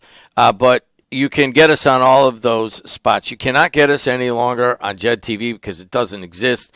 It is now the Heartland Sports Network. Heartland Sports is all sports, and they're separate. And quite frankly, looking for a location. If you want to trade out advertising for a little office space, they're your guys. They're actively looking up and down the Munster, Highland, Griffith, Cherville, Hammond area. So, but anyways, 294 around the city is bad. Okay, it is bad through the Bridgeview area all the way up. If you're going to O'Hare, allow at least 20 minutes extra. You will be caught in bad traffic for about 4.5 miles. It looks like. 80 going east and west looks good. There was an earlier accident, and looks like that's been cleared up. The Bishop Ford up the gut of the Southland is surprisingly light, but once you start getting close to the merge, it starts to get bad, and then it's bad off and on all the way in. Would I pay the money right now? I probably would, but I used to come in from Griffith, and I always went up the Klein Avenue to the Skyway, and I think over time it probably saved 10 to 15 minutes on average going that way. And I think today you'll save a few minutes going that way. I-65, the Borman, they're all moving along pretty well. Adriana Alvarez with the weather. Currently, right now at the Strike Event Hill Studios, it is 44 degrees. Today, we are seeing highs of 52 and lows of 44. Patchy fog with areas of drizzle this morning and otherwise cloudy. And then on Friday, we're seeing highs of 50 degrees, lows of 37, remaining cloudy. And then on Saturday, we're seeing sunshine with highs of 48 and lows of 37. And we've got to promote a couple things. This black and gold scrimmage, where is it? Do you know? Yeah, it just says in the main gym, and I need to promote it for tonight. And it's at 6 p.m. in the main gym. It's a fundraiser, bring in non-perishable food items and take part of the fun, a three-point challenge, a slam dunk challenge, and a free throw challenge. And it does not say what organization on the flyer, so I'm promoting it as asked, but I need to know who it is. Is this Griffith? Is that Griffith? Yes, black versus gold. That's got to be Griffith. Yes. All right, there's a panther, right? Okay, there is a little panther. It's in the main gym tonight. Yes, this is Griffith. Yeah, fundraiser. There are a lot of fundraisers to get food for the huge need for food right now.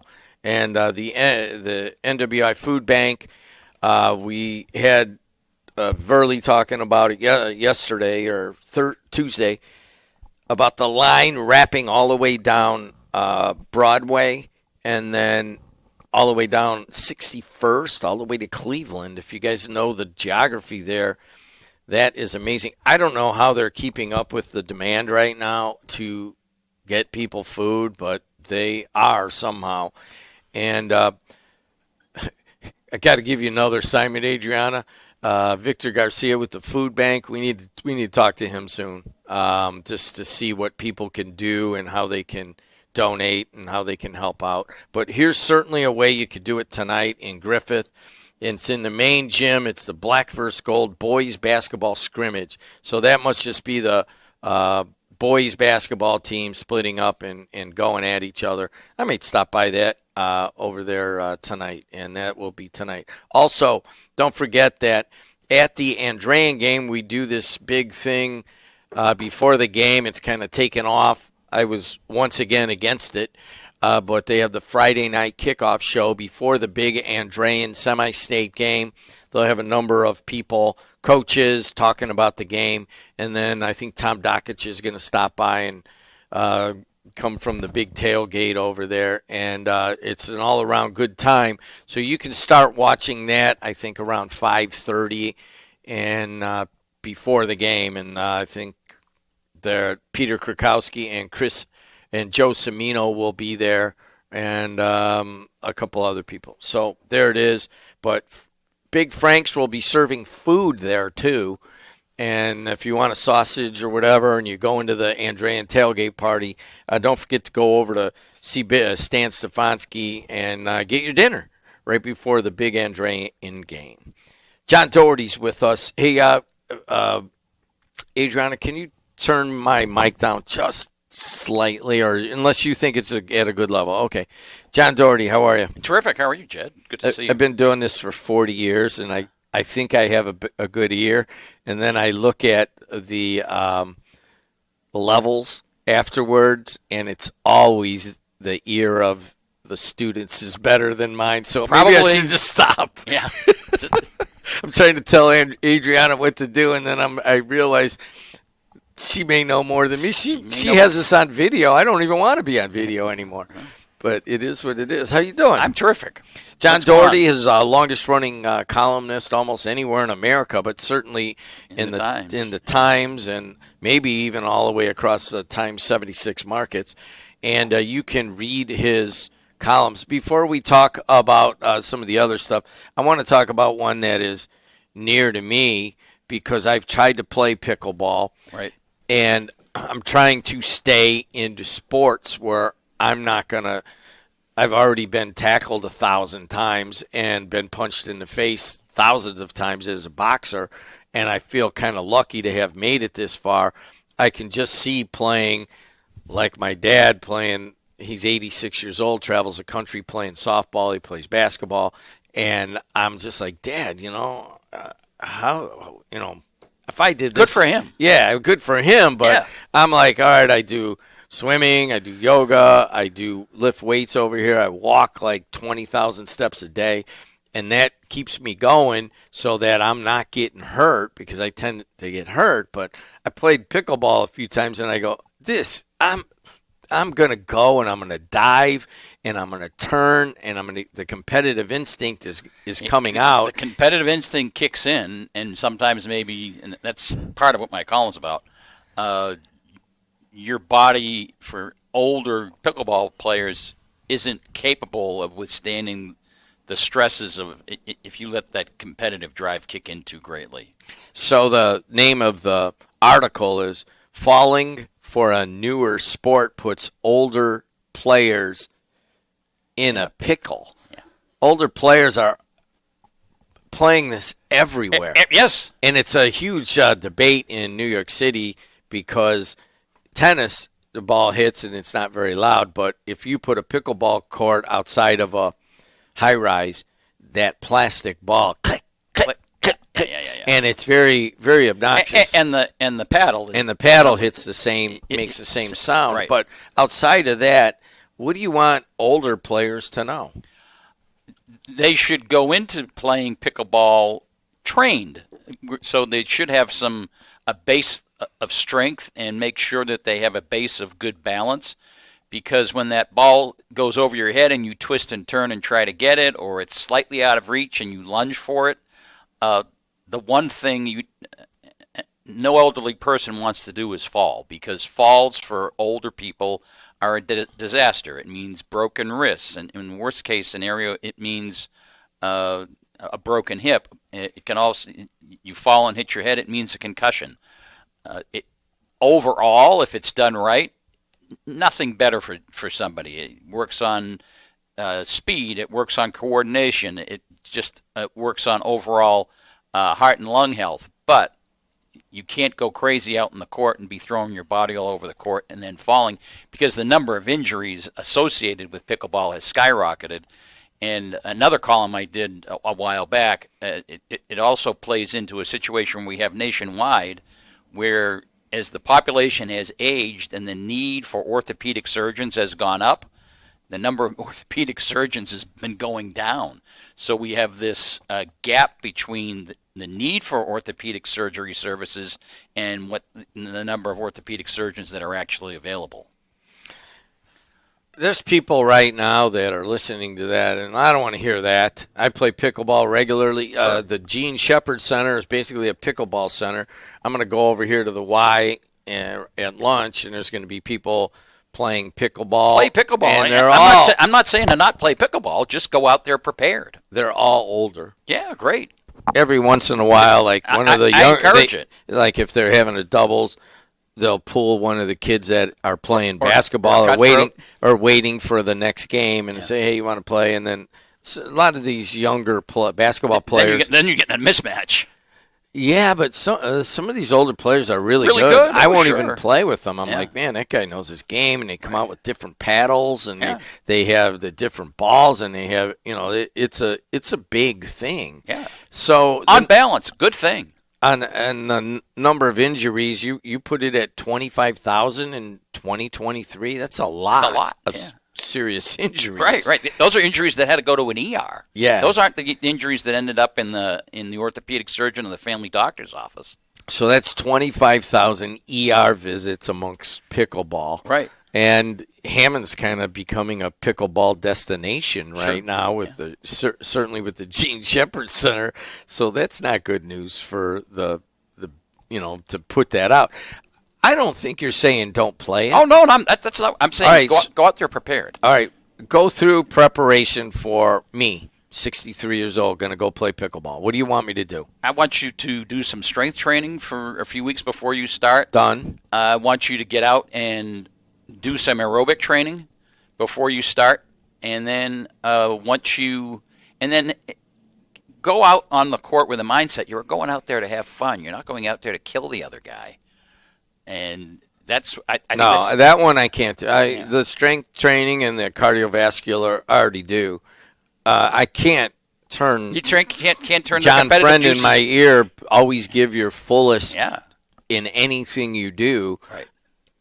You can't turn that off. It doesn't matter what age you are. Right. I see my dad play softball. He's third baseman, and I'm like, dude, they're hitting line drives at my dad on the hot corner because even if you get older, you can still swing the bat and get some bat speed, get it. And he's like, oh, I love that. I know how to react. I'm like, Dad, you're 86 years old. The last thing you lose if you try to maintain it is strength, but you lose reaction. Your reaction time just starts to fade, and so does your overall speed. So I saw my favorite story about baseball is Ted Williams hit well into the 300s his last year. He's 42 years old. He's hitting 320-something, and he can still play baseball. Why did he quit playing baseball? Because he hit a double one day, and he was standing at second base. And this is what he said. I was standing at second base, and I looked over at third, and I said, man, that's a long ways away. He couldn't run anymore. He could have hit for another 10 years, but he couldn't run anymore. That's a long way away. Yeah. I don't. My dad is a freak of nature, man. I don't know what's going on with him, but he just traveled to the national finals, and he is playing in the. I think he still gets to play. I don't know if he's playing in the 90 and under. I think that must be where he's playing. Yeah, he's playing in the 90 and under. That's a good league. So you and I would qualify. Yeah. Yeah. But they don't. No, wait. No, I'm sorry. He's playing in the 85 and older. That's what you and it I is. wouldn't qualify. Yeah, he's got now he is like one of the better players because he's like a young. He's young. He's younger. Yeah. So he's 86. So now he's playing with all the 86 to 90 guys. Right. And so he got played around here. Jack Matea and all of his good buddies, except Mickey. He and Mickey are the two local guys that still play at 86 years old, and everybody else is either injured or dead. Most of them are dead. I'm sorry, that's what happened. And then he went and played out of Chicago, and now he plays on like the Midwest All-Star team for guys still playing at 85 and older. But he never played this kind of sport. Yeah. You know what I mean? He always just did. He still plays basketball, so I guess that's probably just as risky, right? Absolutely, yeah. And you don't see guys his age playing basketball, but you do see guys his age playing pickleball. All over the place. Let's talk about another one of your columns about the need for speed, especially in terms of a cardiac arrest situations. Summarize. Well, the thing about cardiac arrest is when somebody, especially we were talking about an athletic situation, but any situation, if you see somebody drop suddenly for no apparent reason, and they hit the ground, and their eyes are still open, and it looks like they're still breathing, because chances are that's what the scenario is going to be. They're still probably having cardiac arrest. This study that they did, they studied the videos of collapses during athletic events. Every one of those athletes that collapsed, on video, they're down on the ground, their eyes are open, and it looks like they're still breathing. And fortunately, and they study these worldwide, the people in the United States and Europe were educated enough to realize, at least somebody on the sideline was there to realize that this was not just somebody passing out or going down because they were exhausted. And they treated them appropriately and saved almost every one of them. Unfortunately, other parts of the country, they just stood there and looked at them. Well, they're down, their eyes are open, and they're breathing. They'll probably get over this episode, and they'll be fine. Outside of Europe and the United States, they all died. You have to react instantly.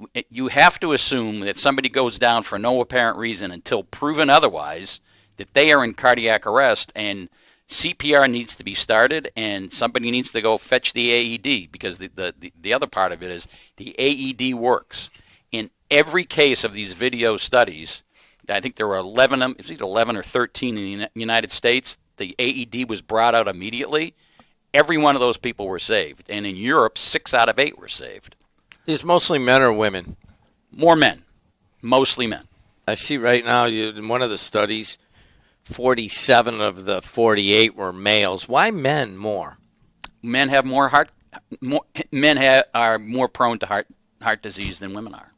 That isn't to say women don't have heart issues. The other thing is, it's changing over time. Adriana would certainly agree with us. But among the older crowd, guys like your dad's age, guys played sports and women didn't. Now, as women come up through high school and into college, they're as athletically active in this day and age as men are, but their grandparents weren't. As time goes on, I think you'll see those, unfortunately, the number of women having these episodes start to rise to the point, but won't get to the same point as men, because men do have more, in general, cardiac issues than women do, especially at an earlier age. All right, so you're in a public situation and somebody goes down like you're discussing. Yeah. And you don't know CPR. Well, this is one thing Doherty does, and you probably think I'm a knucklehead or weird for doing it. I walk in a building, and the first thing I look for when I walk in the door of a store or a church, I look for where the AED is.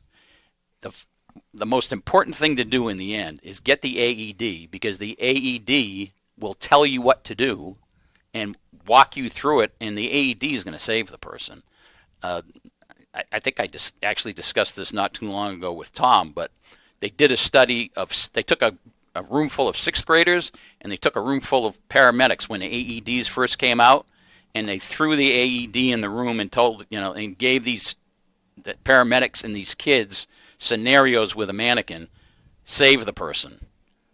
How much quicker were the paramedics than the six Way graders? quicker.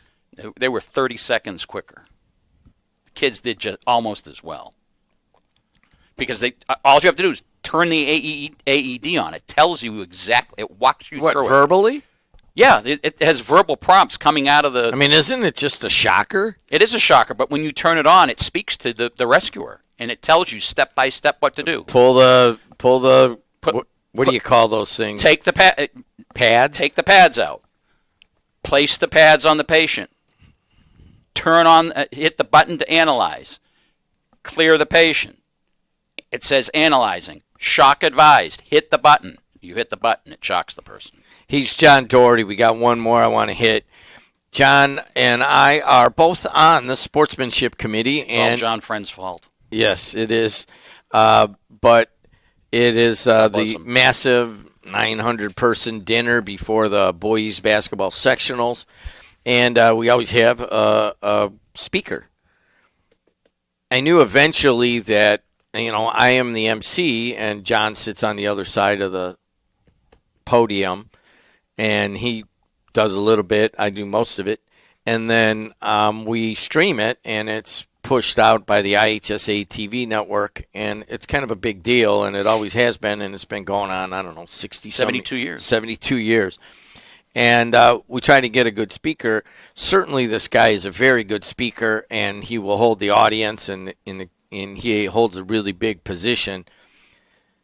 But I just knew that eventually John Doherty, a graduate of Notre Dame and worked there for a long time, would go to his Rolodex, and he did that. And he's getting the general manager of Notre Dame men's and women's teams, and that is Pat Garrity. Pat Garrity, yeah.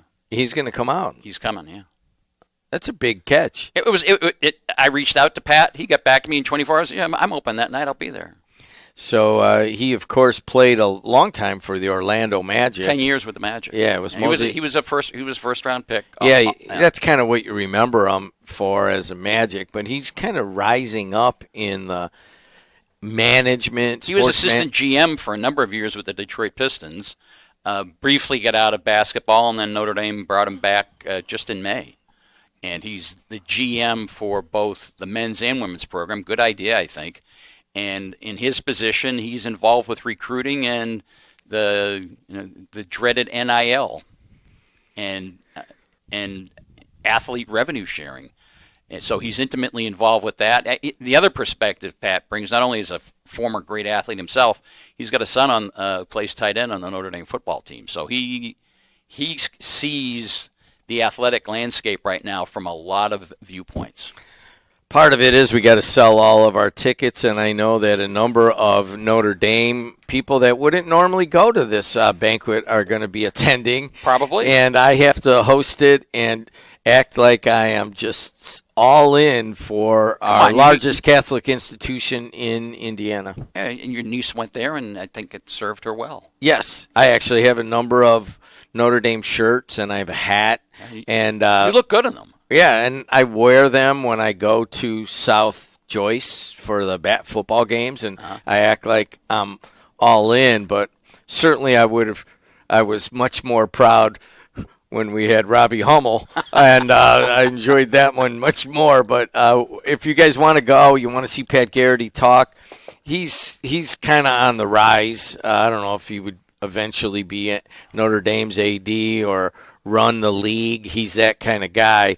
But he is very knowledgeable about NILs and how to deal with all the money that's associated with it. Did you see that MLB signed a contract with ESPN and Netflix? Yes. Holy moly, did you see that money? It's crazy. It's insane. Netflix gave them $50 million for one game. Yeah. Unbelievable. Anyways, that ought to do it. Thanks a lot, John. Thanks for having me in. Good to see you. All right, guys. Adriana and I are going to do a little special. You typically end at 8 o'clock. We're going to do a little extra moment here. So stay tuned, and we'll get to some of the topics of the day, some of which aren't really pretty, but they certainly are the topics of the day, and we'll get back to it. We'll review them and take your phone calls at 219-845-1100. Stay where you're at on the voice and face of the region.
AM 1230, WJOB 104.7 FM in Hammond, Indiana. And then we are also live on the YouTube if you want to watch us. And go to YouTube and just type in WJOB 1230. Hey, can you line up a few comments and we'll just take a couple off of there in a second? Or just read off of the WJOB thing and we'll bring in a couple comments. And then okay. Also, we're on the TuneIn app if you want to listen to us there. One of the nice comments. Oh, wait. We're going to wait. Let's do weather and traffic, okay. And then we'll bring in whatever you want to tell us so we have a segment.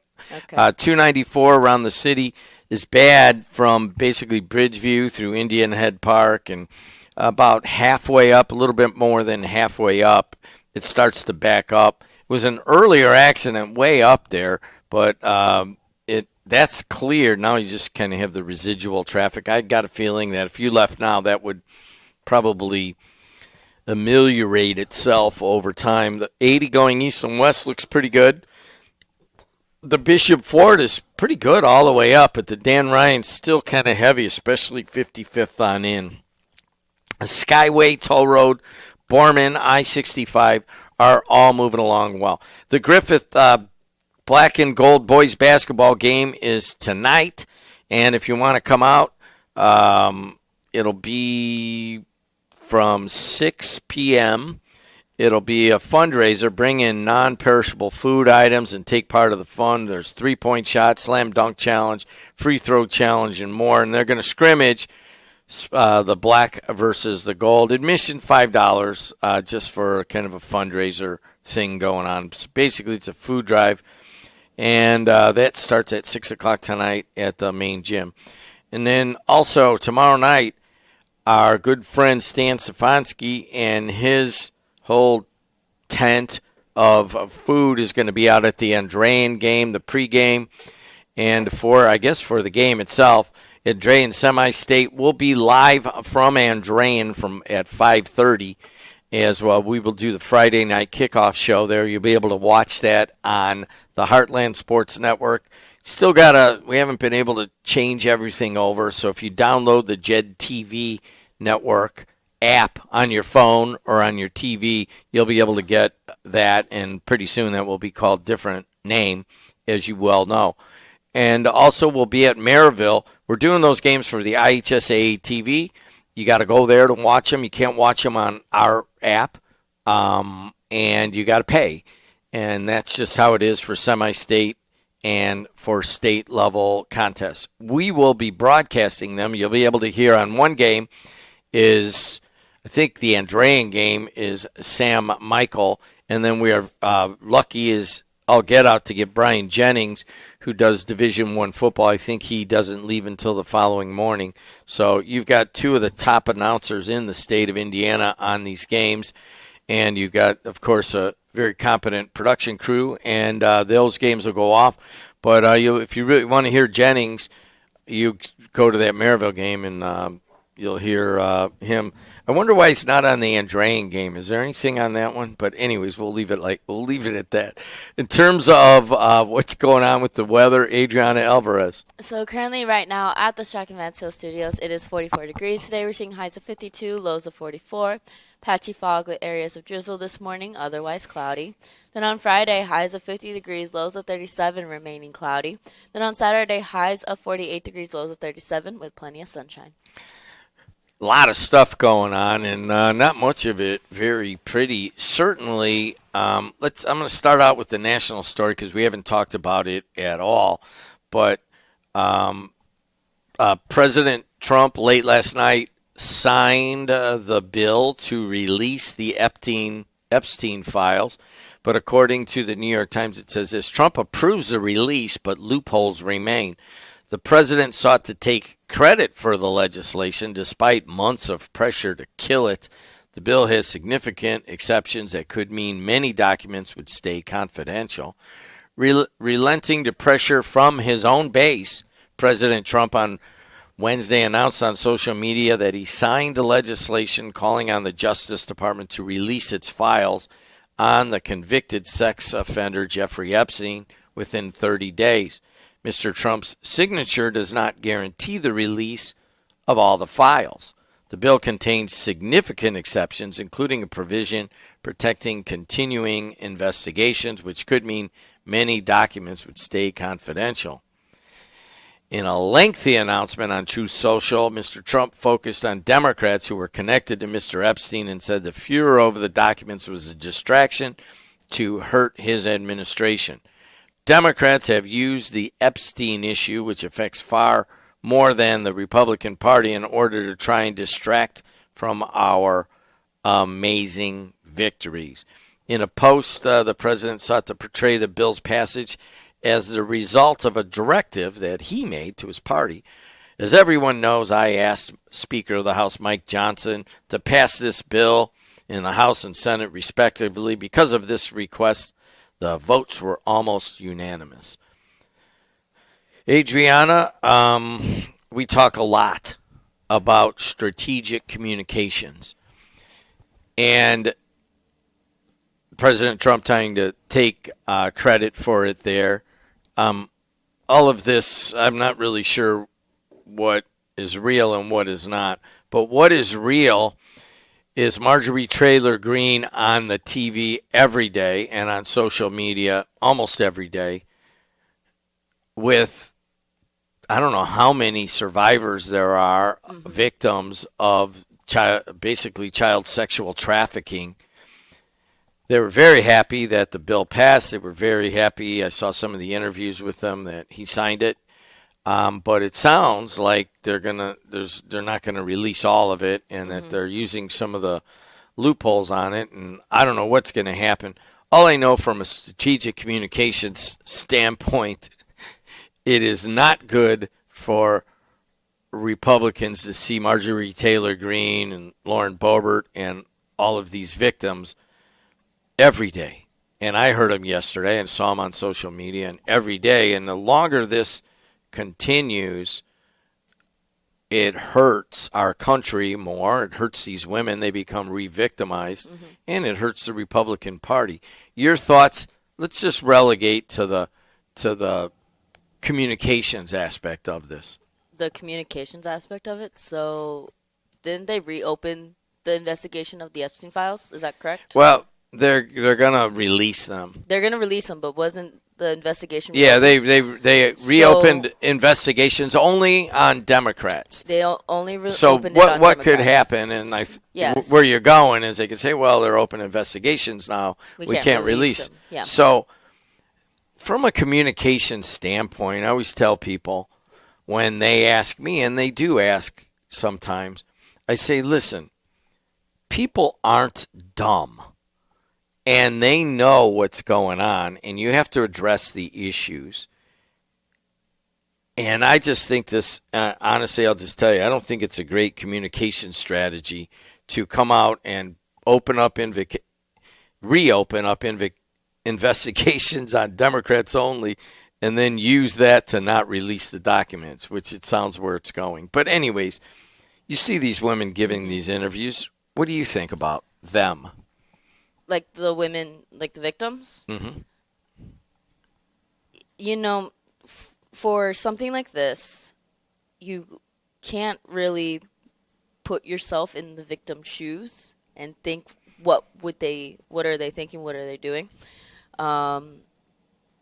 Like you said, that it reopens the trauma, and when you talk about the trauma that you have endured, it can re-traumatize you because it puts you back in that situation. You have to be descriptive. You have to say, this person did this and this is what they did. It could re-traumatize them. Now, a lot of people are saying that the country does not care about the victims. They just want to see Trump's name in those files. Now, let's say Trump's name is in the files and all the bad stuff he's done comes out. It's like you putting on rose-colored glasses that something's going to happen. Because people are saying, well, we've impeached for less, and all of this stuff is happening, and he's still not impeached, so he's never going to be impeached. And well, that's related to the Frank Mervan situation here. Yeah. If more Democrats get in the House, then they very well might impeach him. Yeah, so and how they said that they're opening the investigation just on Democrats, but not on Republicans. Some people are saying, why are you just picking one political party? Open it on all of them, hold everybody accountable. Because a lot of defense that one side likes to use is like, what if Bill Clinton's in the files? Okay, he's in the files. Hold him accountable. Hold all of these people accountable. Don't just hold one single party accountable, and don't make it into a political thing. These are files. This is something that really did happen. And they're saying, oh, Epstein was for the Democrats and everything, and they're protecting them. Regardless of how you look at the situation and all these political leaders, they're protecting each other because they don't want whatever they did to come out. What do you mean protecting each other? We're seeing that there's some rumors that the FBI has combed through the files to take out names of individuals. I would say that's protecting somebody's personnel. So let's look at that part of it. And this is kind of part of the communications that I think that a lot of people are upset in America, and rightfully so, in that the elite class in America has, is a lot of greed, a lot of corruption, and there are people upset with it, and that's kind of what Trump got elected on. And did you hear the alleged phone call leak? No, I don't know what you're talking about. So it's going through social media. I don't really think it's real because AI can do amazing things. And I don't want to say, oh, it's AI, it's AI, it's AI. There's a phone call leak that's going around social media that it's Trump screaming on the phone saying, bleep Marjorie Taylor, do whatever you have, don't let those files get released. It's like a 10, 15-second phone call. And people are saying that's AI because those sentences are because they're saying they're very coherent, they're very, you can hear them very well. Some people are saying it's not AI because you can hear music in the background. I think it's AI because I don't think something like this would get leaked, and if so, why now? And I think that people are saying, oh, this is his phone call, spread it all through social media to hurt Trump. So I want it, there's part of me that's like, yeah, it's real, but then the other part of me is like, this is AI, this is fake. Why would this get leaked specifically right now at this point in time? Why hasn't any other phone call got leaked except this one? You see, I guess what I'm getting at from just a communication standpoint, and we're looking at the Purdue situation right over here, and I think that the strategy. Actually, if I can get that phone call, let me see if I can just edit out the curse words. So, I mean, we're talking about this, and is this real? Is that not real? I mean, what are the women that were victimized? What are they going through? What are the elites? Who is named? The more that is in the public discussion, the more it is harmful to America and certainly harmful to the Trump administration. I will say, I wonder what other countries think of America when they see that this is being blown up so much. I would like to know, do they look at us like, what are you guys doing? Well, I mean, the question is who exactly are you protecting? Now, I'm going to take it all the way down and go, what if it's part of, it's almost as if it's being done on purpose. And I don't get why that would be done on purpose. But one of the things that I wanted, I guess, to ask is, these women that have told their stories and have been investigated and had to tell it over and over again, and then they showed the pictures of them. They were 14 to 17 years old being trafficked for sexual purposes with rich men, right? Just how do you feel about that part of it? Say that again. I'm sorry. I mean, they're 14 to 17-year-old girls being trafficked for older rich men, powerful men, and offered up by Epstein, and they all kind of have the same story. I mean, what is that? I mean, you're 7 years older than some of them. How do you feel about this? So I'm seeing a lot of people in the media and I found a transcript of what I was talking about. They did prove it was fake, but it was still kind of weird. To see that it's 14 through 17-year-old girls, some individuals are saying, well, the age of consent is this. You can make your own decisions at that point. That turns my stomach that people could think like that. And that's not just Republicans and that's not just Democrats. That's just individuals. Megyn Kelly made some controversial topics. That turns my stomach because you are a child. I'm sorry, you're a child. And to be presented to these very powerful men like that, that's sickening to think that that's something that could ever happen, because you don't know what they're going to do to you, what twisted, sick things are going through their minds. And it like people are saying that, oh, this person's files. It's not just men. I'm sure there's women in there too that are in the files that are doing these really, really bad things. And for it to be on a scale of this young, and people are saying that it goes as young as even 12, 13 years old too. That it's not just in that 14, 17 range. And to think that people can look at young children like that, it's terrifying, because as a female myself, I'm just like, you want to think that nothing bad's going to happen, but bad stuff does happen like that. You go out into the world and you think your parents are just being paranoid that everything's out to get you, but you see stuff like this and you're like, I see why they're paranoid, because stuff like this is happening. It's ridiculous. You know what? Let's just stop with that one. I mean, I just kind of wish that they would just release this, and I hope that there's not that many names in it. And well, there's going to be so much that's blacked out. There's going to be a lot that is that people are going to try and twist the way that they want it to be twisted. So unless it's stuff in there that would basically, make Trump get, everybody turn against him, and then, he wouldn't be president. Yeah. Then from a communications and strategy, you better release it all. Otherwise, this is just going to keep going on from Democrats and Republicans. So somebody, there's a lot of rumors going on with the Epstein files and the emails that were released, all these different things. And a reporter had asked him, well, why, if you have the power to release them and you don't have to go through all these different processes, why don't you just release them? And some people, you see him trying to dodge the question a little bit, but with all these emails released, it makes you wonder, like, what's in there, what's so bad that's in there. And some people are saying just block out the names and that of the victims and leave all the other ones there. Yes, and that protects their privacy. But then with these files that are very detailed of what happened, that could out the victim. And there are a few victims that said that they are coming out with a list of their own, but I don't know if that's going to happen, because if you were coming out with a list of your own, wouldn't that be out like within a week?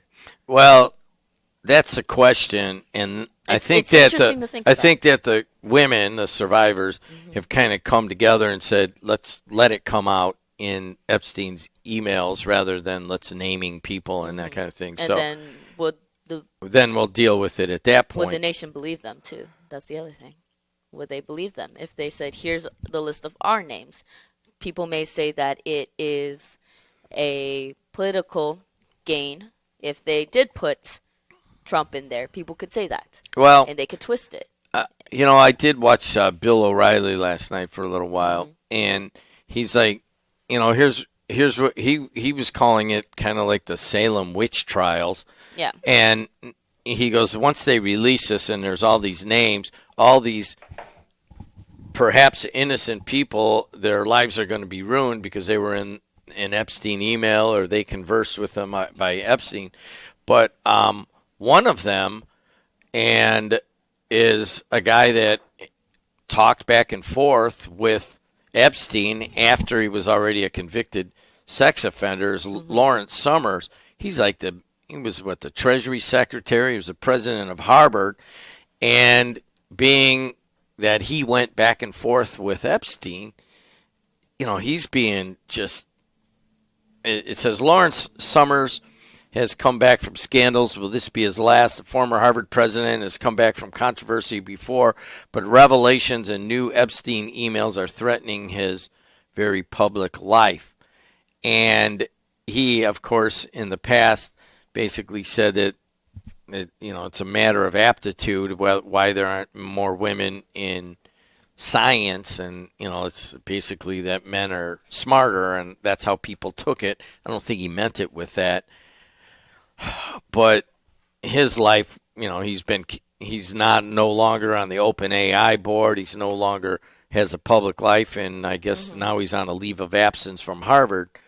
Is that kind of a harbinger of what's going to come to mostly older white males who may have exchanged texts or emails or pictures at a party or whatever with Epstein, and then all of a sudden they're being thrown in with all of the child traffickers? And are we on, as Bill O'Reilly pointed out, are we on the way to a Salem witch trial, when they would say, oh, well, this person was seen talking to the witch, and then they go that person, and then they burn them, Yeah. And so, we have to watch about premature judgment. And I just wish that they would address this and just make it go away for a little while, And some people that are, they know that they are in the files. This happened recently. Ex-Harvard President Larry Schumer stops teaching at the university as they are investigated. And you saw there was that's the guy, Larry Summers. That's the Summers, guy. His life, he's done, man. Yeah, there's no way to bounce back from that. And he said in front of a classroom, I'm going to step back as you know that this is happening. And I'm, like he said, like he's ashamed of what he did and everything. But some people are like, did he do the right thing by stepping back and explaining himself, or should he have just let it come out and see what would have happened from there? But there's nothing right now. There's nothing you can't do. Yeah, right now he needs to go to his house on Long Island. Rumors happening, and it is getting a little ridiculous, I will say, with people taking so many things out of context. They were taking one email in particular out of context that was shared, and they said that it had something to do with a relationship between Trump and Bill Clinton. And I was like, okay, we're reaching here. We are definitely reaching for both sides of this.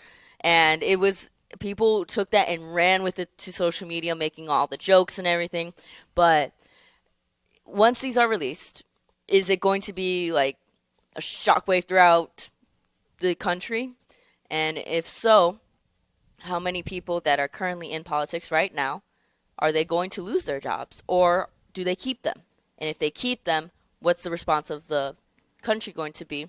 And then if they lose their jobs, who replaces them in that sense? And with all these Epstein stuff happening, we're missing a lot of other important things. People are like, this is a distraction, and it definitely is, because they're doing whatever they can to get the current president out of office. And honestly, in my heart of hearts, I don't know how you feel. I don't think that it's going to show that Trump did anything. Yeah, he went and had relations with underage girls. I don't think he that's has a lot of worth it. convictions under his name, and I think that's what people are banking on, that a lot of these convictions will be proven true. But I don't think that's going to happen. I think that he's still going to be president for the rest of his term.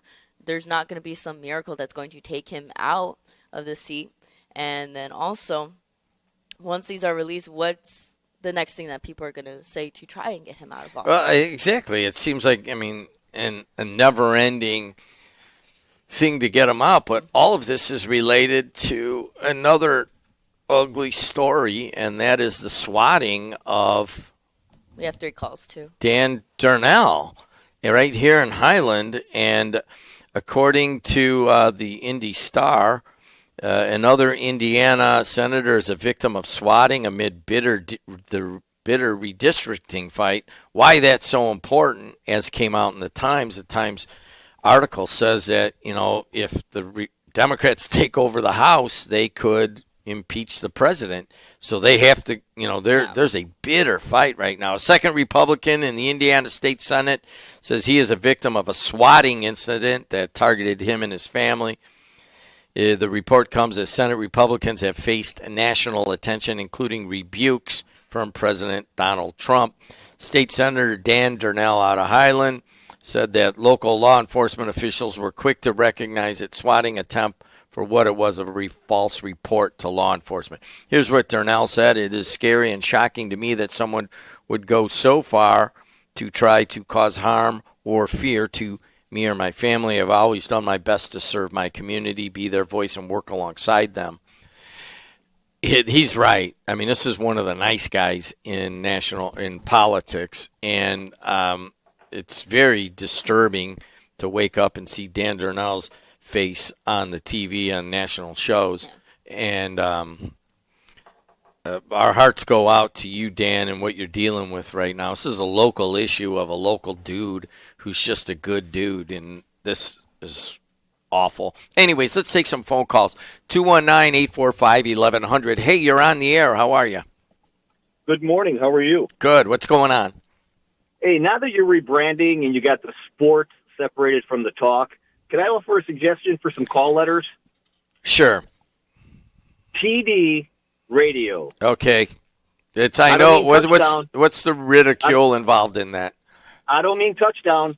I mean Trump derangement radio. Dude, I shut you off at 7 a.m. because it was the same Trump rhetoric. I give you a benefit of the doubt. I turn you on at 8:30. You guys are talking about the same thing. Okay, let's not talk about that. Let's talk about the issues. What part of the issues do you want to talk about? There's the issues of the Epstein files. There's the issue of Dan Durnell getting swatted. You could talk also about the national issue that is coming up about the PNW professor and the Turning Point USA. But just turning it and doing that, it gives us nothing. Hit one of those issues. All right, here we go. You ready?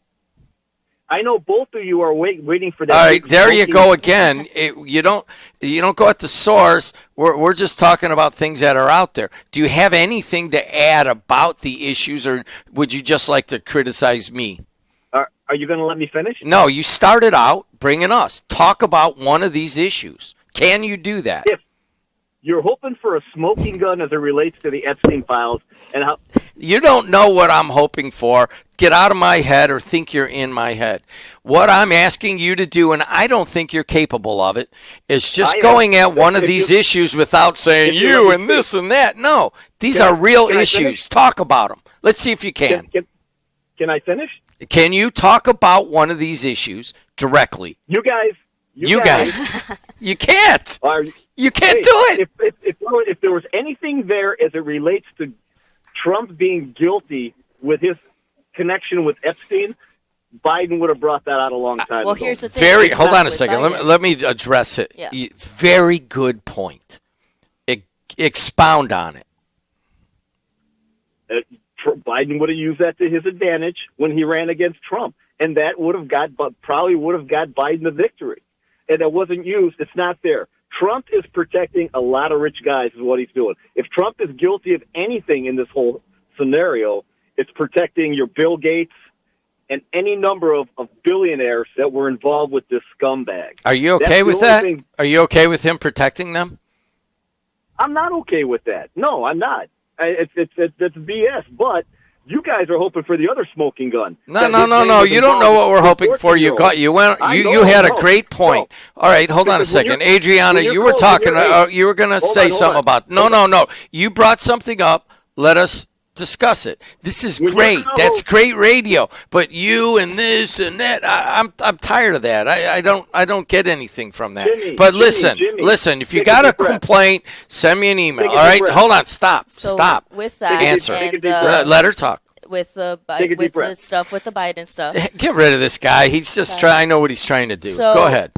That's one point that people keep bringing up. Why didn't Biden release that? And yes, a very good point. So when Biden was first running against Trump, wasn't the file still open?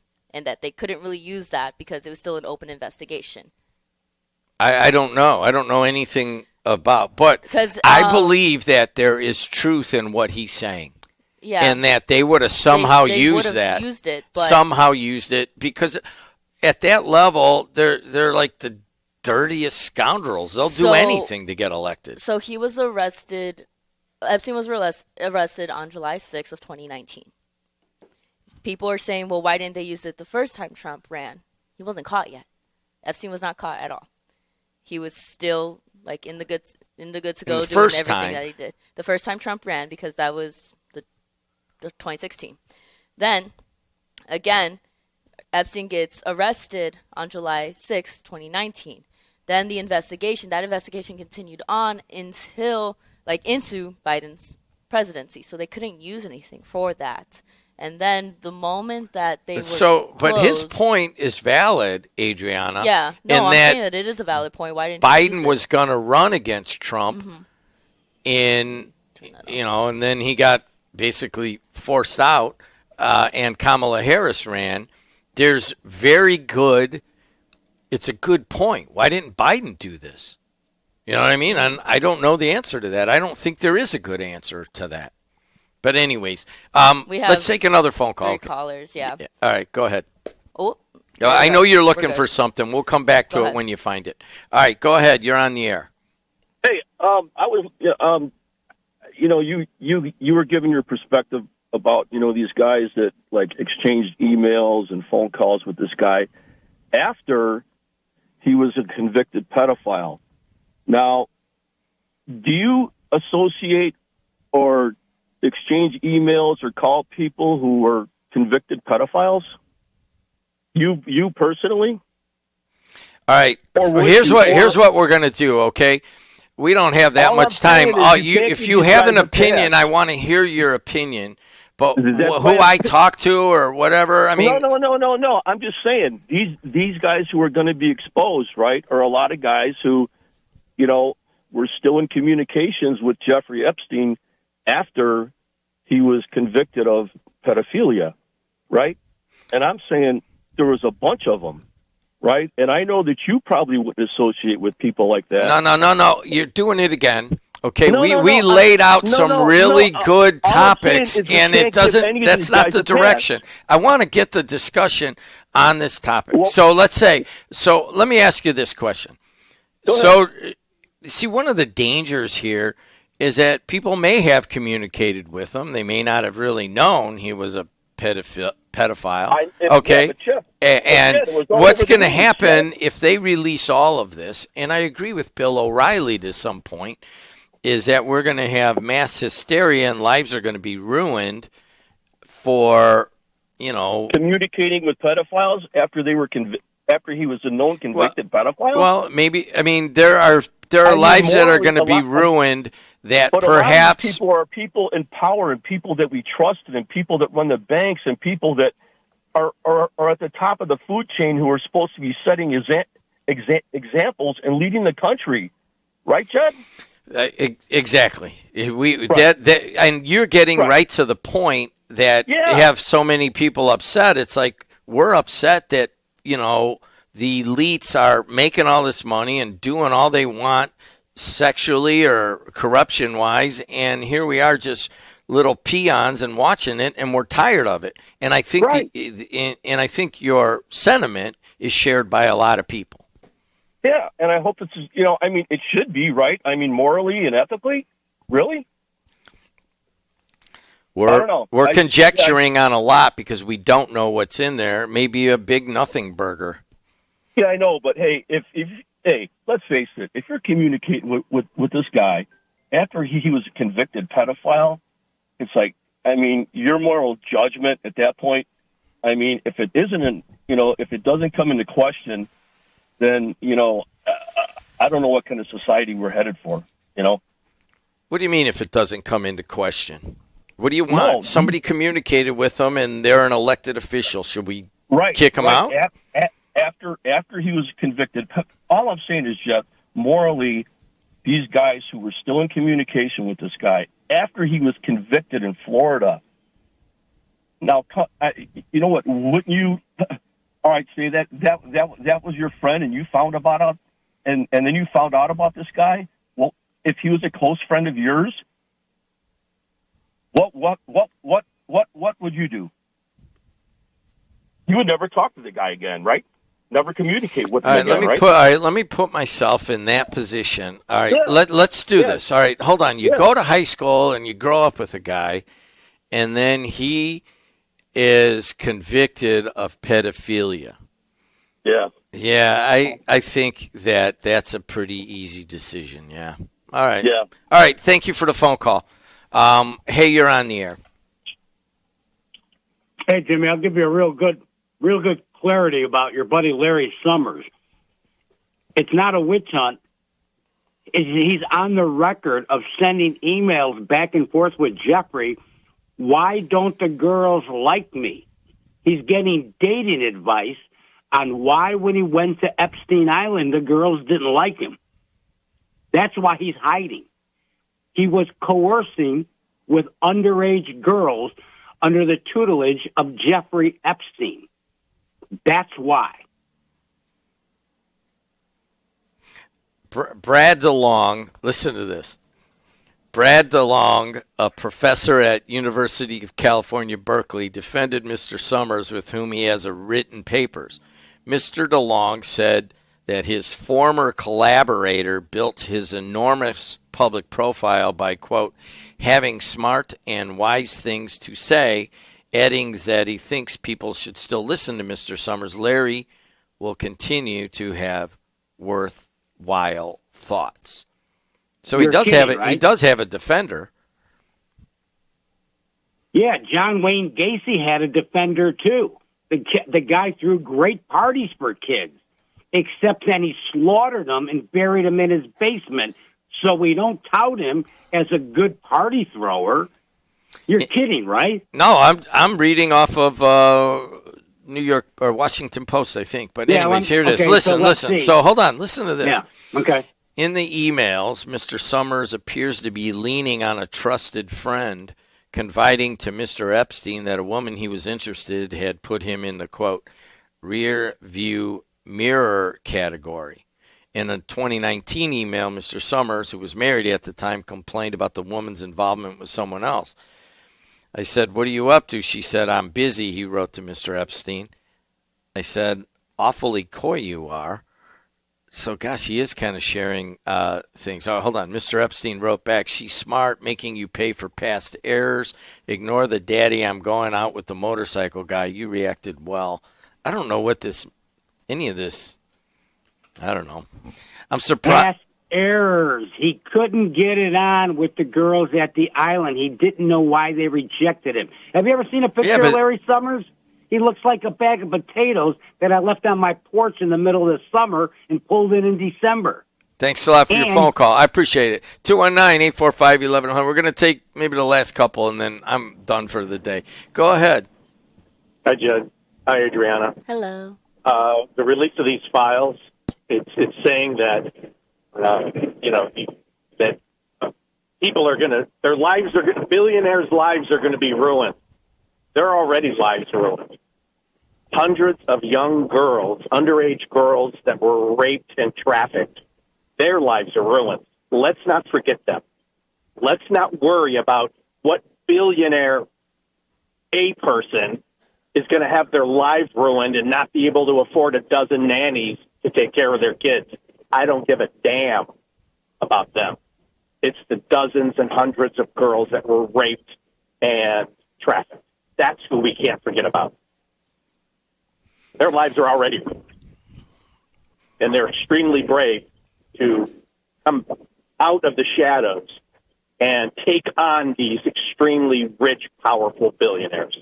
That's all I got to say. Well, caller, so I do have a question for you because you brought up a really, really good point that we should not forget about the victims. Do you think that these Epstein files would be such a big factor if politics weren't involved, or do you think that they would have gotten released eventually, but not right now, maybe in a few more years? That's a great question, and I think they would have been put on the shelf if it wasn't so politicized. Since we are so politicized in this country anymore to an absurd point, if it was just regular billionaires, somebody would have been paid off. It would have been put on a shelf.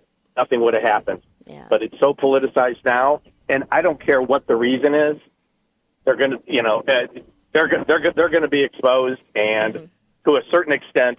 So, the things now is it's all going to be in question, even if it is going to see the light of day, because now it's an active investigation again, because they're after Bill Clinton. It's crazy. How much have they been scrubbed? I know that it's going to be a lot of stuff that's left out. And, Ghislaine Maxwell has not been put to a minimum security prison for a reason, right? There's a reason. Mm-hmm. There's more than one copy of these files. And now she's looking for clemency. Can you imagine what that would do to the president and the Republican Party if he let her go? There's a woman there with a tremendous amount of power, and the billionaires are terrified of her. And my only suggestion would be to stay in prison, because once she sees the light of day, who knows what could happen to her. And that's why. Thanks a lot for the call, David. Hey, you got it. Hey, we have one more. I believe this is Jim Weezer. Let's find out. Hey, you're on the air. How are you? Hey, good morning, Jim. Yep. It is Jim Weezer. I asked Jim Weezer to call in. Jim Weezer has known Dan Durnell for generations. And I just want to remind people that Dan is in the national spotlight right now, and that he was a victim of a swatting attempt yesterday. The Highland Police handled this amazingly. And, Jim, we want your reflections.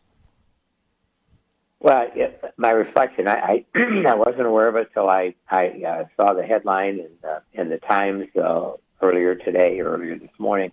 I can only say a couple of things. First of all, Dan is a dear friend of mine. Although we're both on opposite sides of the political fence, that's never ever impacted or affected our friendship. When he was county chairman for 6 of the 8 years, I was county chairman on my side. Everything we did in unison. We worked together. We did it for what we thought was in the best interest of whether it's the election board or the county or his district or whatever. He's a great guy, comes from a wonderful family, and I was just shocked when I read about it at this level, to think that a swatting incident, which we're used to reading about at national levels, is now impacting us directly here in Indiana. It's a sad commentary on the state of our politics, and I'm glad he and his family are safe. And I had no doubt the Highland Police, having been a town councilman there for 8 years, did a wonderful job, because they're a great police force. These swatting incidents have gotten ugly in some areas, and they're very dangerous. And I guess the level of danger for him and his family was really at a heightened level, and the Highland Police were quick to respond and recognize it for what it was, according to the Times and according to the Indy Star. Going forward, Jim, what do you hope happens? Well, Jim, I right now I don't even know. I'm so saddened. I don't even know how else to describe it. So saddened by the nature of our politics and the volatile nature of our political discourse, starting with the president on down. That foments this.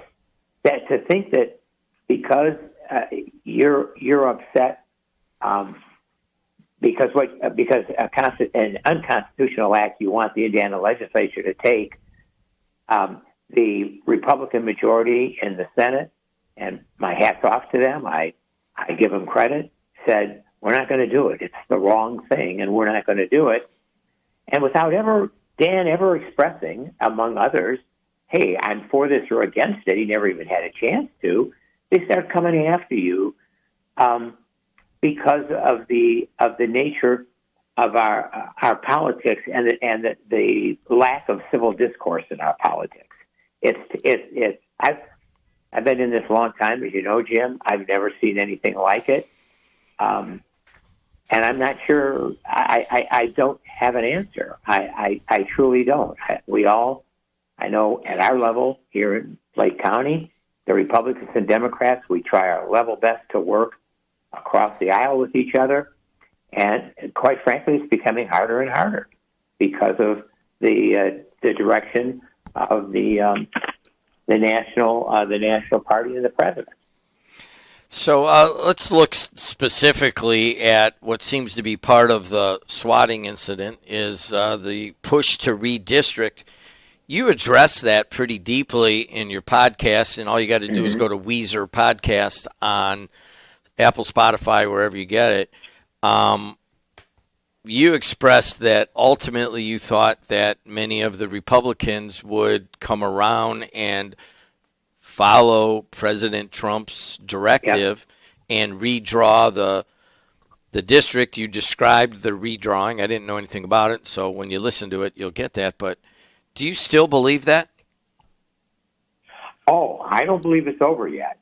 I'm encouraged that the stand that the Senate took, the Senate leadership took, hopefully has put that issue to rest, but I don't believe that it has. And I don't know because there's certain procedural approaches that you can take in a legislative body that I'm not, and we're not privy to all of their rules and how they can how they might manage this from a Republican perspective if they were to change their opinion. I hope and pray that they don't, but you don't know because it's clear that the House is in favor of doing it, and certainly the governor is, because the governor now politically looks so foolish. I think he tried to save himself by sending National Guard troops to Washington, D.C., and that's another issue I will discuss in my podcast because I have a direct link to that and a personal interest in that. So I don't know. I'd like to think they're going to stand, and I think they will. I think that the leadership in the Senate, the Republican leadership, has character, and I don't think that they'll cave in at this point. But procedurally, there may be another way the governor can get around that. I don't know. Well, President Trump came out this week and said he thought that Governor Braun wasn't doing enough to push redistricting. Of course, we all really kind of know that really means our district, which puts us in the heat of things. But he's putting more pressure on Braun. Do you think that'll be a factor? I think it's a factor. I don't know that it will be controlling because I don't think Braun has. I don't think he has much influence with his own party. I truly don't. That party, that Republican Party here in Indiana at that level is clearly divided, clearly not in agreement. The only people I know that have come out supporting the governor directly are Beckwith, the lieutenant governor, and Diego Morales, the Secretary of State, and they're both on the wrong side of issues every day. So I wouldn't consider that of any significance. I truly think, Jim, that Braun's sending these troops to Washington, D.C. to appease Trump, to politically appease Trump and say, I'm sorry, I couldn't do the deal for you for redistricting, but here, I'll give you 300 people. I'll take them away from their families and their homes over the holidays, and you can have them. For what purpose? Lord knows, because they don't do anything. It's been reported. There's nothing to do there. But we'll send Indiana troops to Washington, D.C. to satisfy a political commitment. It's pathetic. Our governance is pathetic. You never know from one day to the next what's going to happen because it's all transactional. There's no long-range thoughts given to any of this. So I don't think Braun, so that's a long-winded way of saying, I don't think, unless Braun can find a way in the law that allows the governor to circumvent or somehow reintroduce or do something with this, I don't think just him wanting it to happen isn't going to have any impact. He's Jim Weezer. Listen to him on the Weezer podcast. Maybe we'll cut this up and put it on his podcast there. But, Jim, what do you want to say to circle around to Dan Darnell and his family who are obviously in a probably kind of scared right now. I want to say that I'm glad and happy that they're safe. I'll pray for them. Dan and I used to meet regularly when we were chairman. We still get together. We know how strongly we feel about each other and our friendships and long-standing friendship between the Dedelow family and the Weezer family. I care deeply about Dan. Don't agree with him all the time or very often, quite frankly, politically, but I care deeply about him as a person. He's a good man. He's got a great family, and I just wish him safety. Thanks a lot, Jim, for calling in. Okay, you're welcome, Jim. Take care. Been a tough show. I didn't mean that Dan Darnell's sitting there like frightened or anything, but it's certainly a difficult time, and we'll just go with that he's been put in this situation. Not that he's scared or whatever, but tough show, man. This is local radio, kind of how it should be, and dealing with things that are of importance around here. And I'll tell you what, I got a couple texts here, and they're like, I mean, it's just awful. It's just awful out there right now. I don't know what to say. I mean, it's awful right here on this campus with the discussion that's going on. It's awful right down the street at Dan Darnell's house. It's certainly awful in Washington and New York, but I'll tell you what, we've been doing this for 102 years. We got through the 60s. That was awful. And we'll get through this. But right now, we're going to end this show. Adriana, you want to say anything before we go? You want to promote those two things? Yeah, really Stan quickly? Stefanski and Big Franks will be out at the Andrean tailgate and the Andrean pregame. And for the Andrean game, Andrean semi-state, we'll be there. We'll be doing a Friday night kickoff, and then we'll be doing the game. Sam Michael on the call. Right down the street, we'll be doing the Maryville game on the IHSA TV network. Big Franks, I don't think will be at Maryville, but it is certainly a game we're excited to do. And that'll be at, I think, one of them's at 6:30, one's at 7. And Maryville, semi-state, Andrean semi-state. Let's send these guys send them down to Indianapolis so that we're going for a state championship. And wouldn't that be great to have 2A and 5A down there? That'd be amazing. But you'll be able to watch the games. You do have to pay at IHSA TV. The black and gold scrimmage is Griffith tonight, and that starts at 6 o'clock. It'll be a slam dunk contest, and there'll be a three-point contest. Bring some non-perishable food items if you come out, will you? The food bank is very much in need of food right now, and there's a lot of people that are food insecurity, and I don't know how they're meeting the demand, but they are. So get out there if you go to the Griffith game tonight. Bring a little bag of food, will you? Adriana, good job today.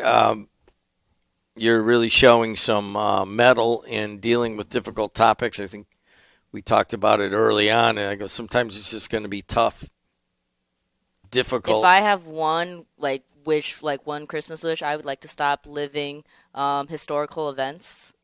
Please, I'm a little tired. I would like to look at positive, be like, it's a good day in America. I'm looking at it right now. I'm like, this is depressing. No matter what side you're on, this is depressing. Let's end it right there. Until next time, see you later.